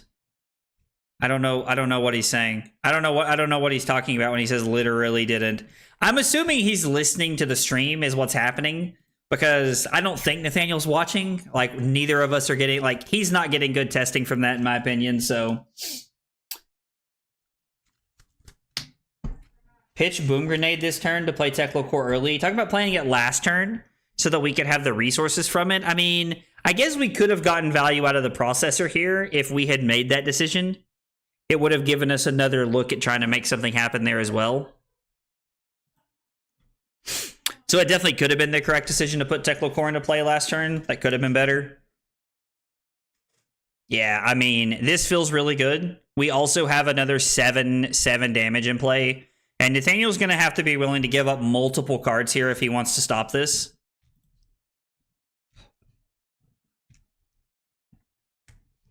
I have a lot of work to do with Dash.io if I'm going to try and win a Pro Quest with her 2 weekends from now. Lot of work. Lot of work. I mean, another Teklo core, like, again, we can't play it. Imagine if this was just off the top of the deck. Not once per turn. Imagine if you could do this anytime. Like, it also depends on, like, what Nathaniel's hand looks like, right? Like, on how he blocks, how he plays this game out. Really, like, will really be determined by, like, what his hand looks like. Your previous turn, you threw outpace, and I literally couldn't cop. I think I threw an attack after that that would have let him throw Crown of Providence. I'm pretty sure. Like, outpace is just this attack. This can't be defended by equipment. I'm pretty sure we threw the gun or something, right? I mean, I'm not going to bet the farm on that, but I think I did. I can't remember. I mean, either way, it's not super relevant, right? So we're pushing a lot of damage. Oh, I guess that was the Fender Bender was the turn with the boom grenades, and the Fender Bender pushed the boom grenades on hit, I think is what Nathaniel's saying, which lined up pretty well for us. So I'll take that. I mean, honestly, I'll take a play like that. I'll take a play line like that where it lined up. Like, Nathaniel's saying nope, and he's like, there's a delay from him listening, so I have no idea what he's responding to. So him listening to the stream, like, I have no clue what he's actually responding to, which is hilarious. I'm going to throw the Symbiosis shot, and we're going to hope we draw a High Octane, because a High Octane next turn would allow us to just go crazy. Nate falls down to 13. I'm going to assume he has a CLV here this turn.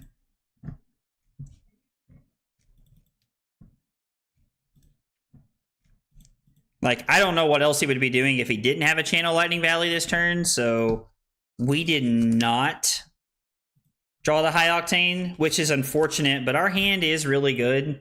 Like, this hand works out very well with the resources we have available, and everything we want to be doing.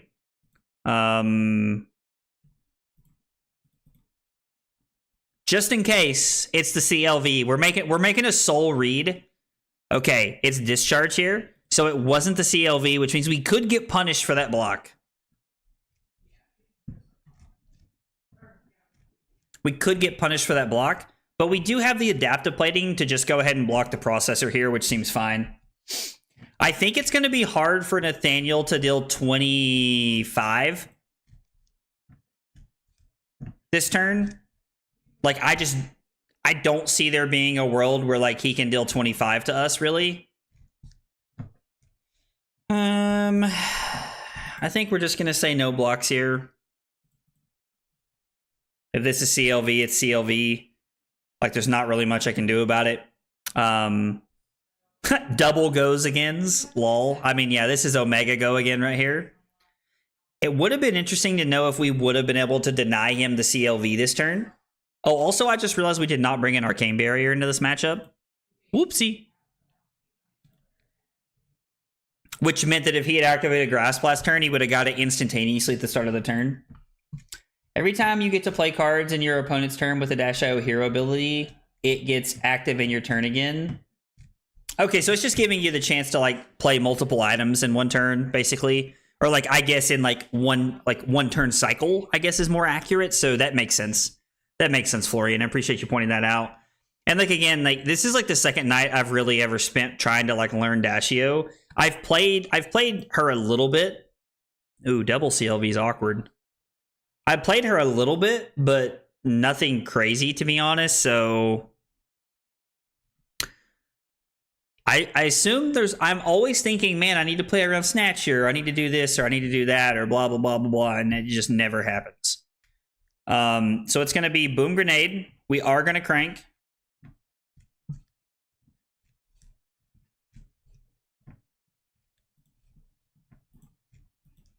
Nathaniel talking about how good his hands are here. We could have used the Med-X to try and, like, make something happen, but I don't think so. Also, I really like the idea of just getting Harpoon back here.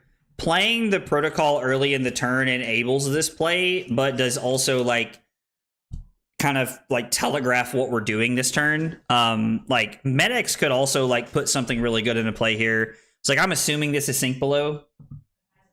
Hey, what's up, Cart? We're probably gonna call it a stream after this, brother. I appreciate the invite, though, man. I think I'm gonna wrap up the stream after this. It's getting to about that time for me. God, I would love to see an item on top of the deck to be able to play right here. How many Boom Grenades have we seen? Jesus Christ. We've seen 5 already, and there's one more in play. Kind of crazy that we've seen almost all 6 of them. I have to say that was one thing that I kind of felt a little awkward at times, is the fact that we were on 9 Boom Grenades in the other deck. And I think the 9 Boom Grenades felt a little awkward at times. I think it's just too many. Like, the reds and the yellows have felt very clean, and this list that the Teklo Foundry's put together here.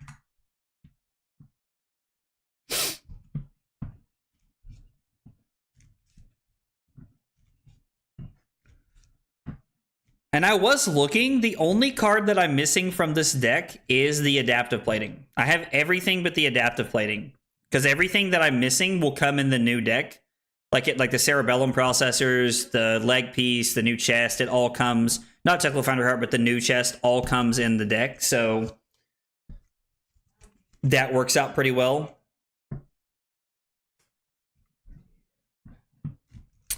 I'm assuming Nathaniel's thinking about blocks here.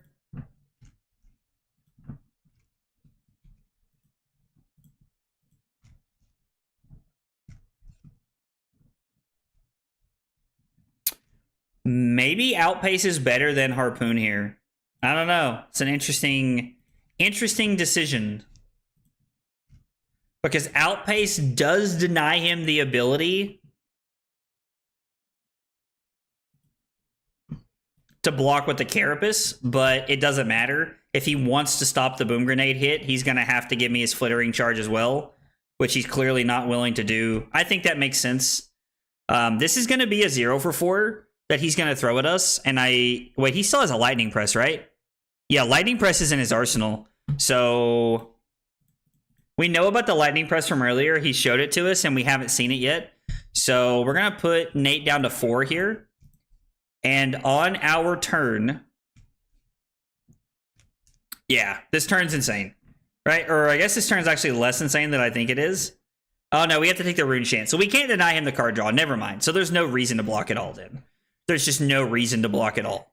If we're not going to be able to deny him the value here from the CLV, there's no reason to block. We take 7 down to 6 from the Lightning Press in Arsenal. Nate's thinking about whether he should play it right now, I think.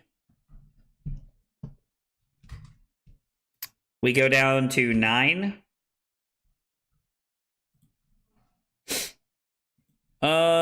We'll give up the heart here. Keeping the plating for another turn. There's the Lightning Press. We take 6, go to 3.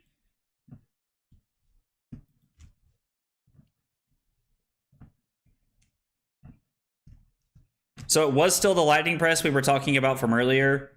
We have a very good hand here. This hand probably ends the game if Nate has some no blocks in hand. Like if Nate has some he has some items in hand, this probably just ends the game.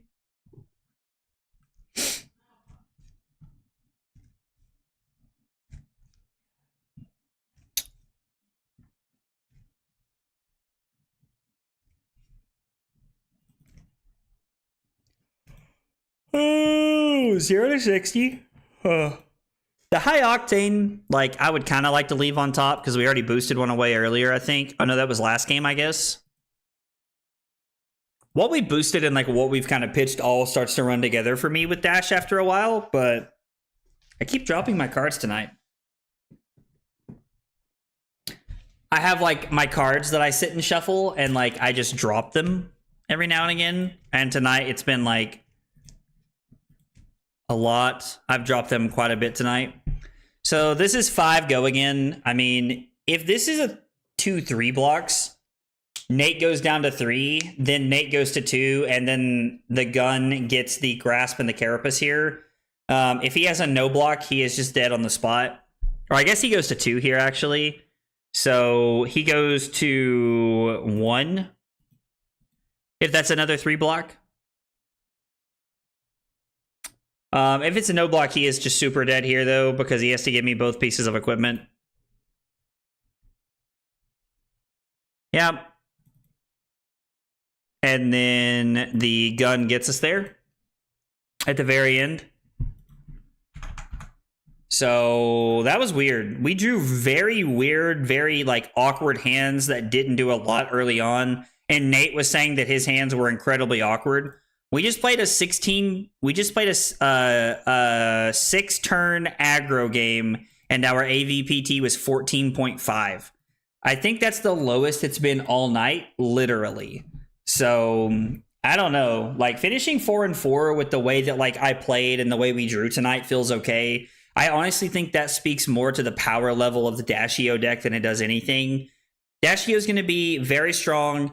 If you're going to ProQuest this weekend, be prepared to play against Dashio. The deck comes out on Friday and people are going to be playing it. It's wildly strong. Guys, just as a reminder, tomorrow we got our Dash.io Armory deck upgrades for $100 or less in 5 minutes. On Thursday, we got a way too early Jarl deck tech coming out. And then on Friday, we're going to recap the ProQuest that I won. We're going to have a tournament report, and we're going to have a breakdown of the deck and what changes I think you guys should make going into the third week of ProQuest this coming weekend. That comes out on Friday.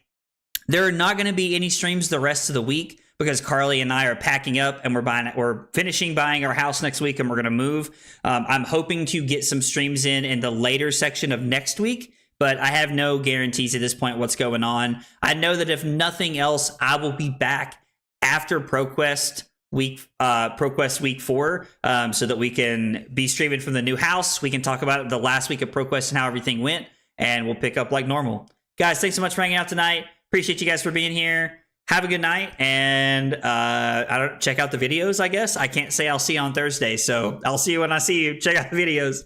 Take it easy, guys.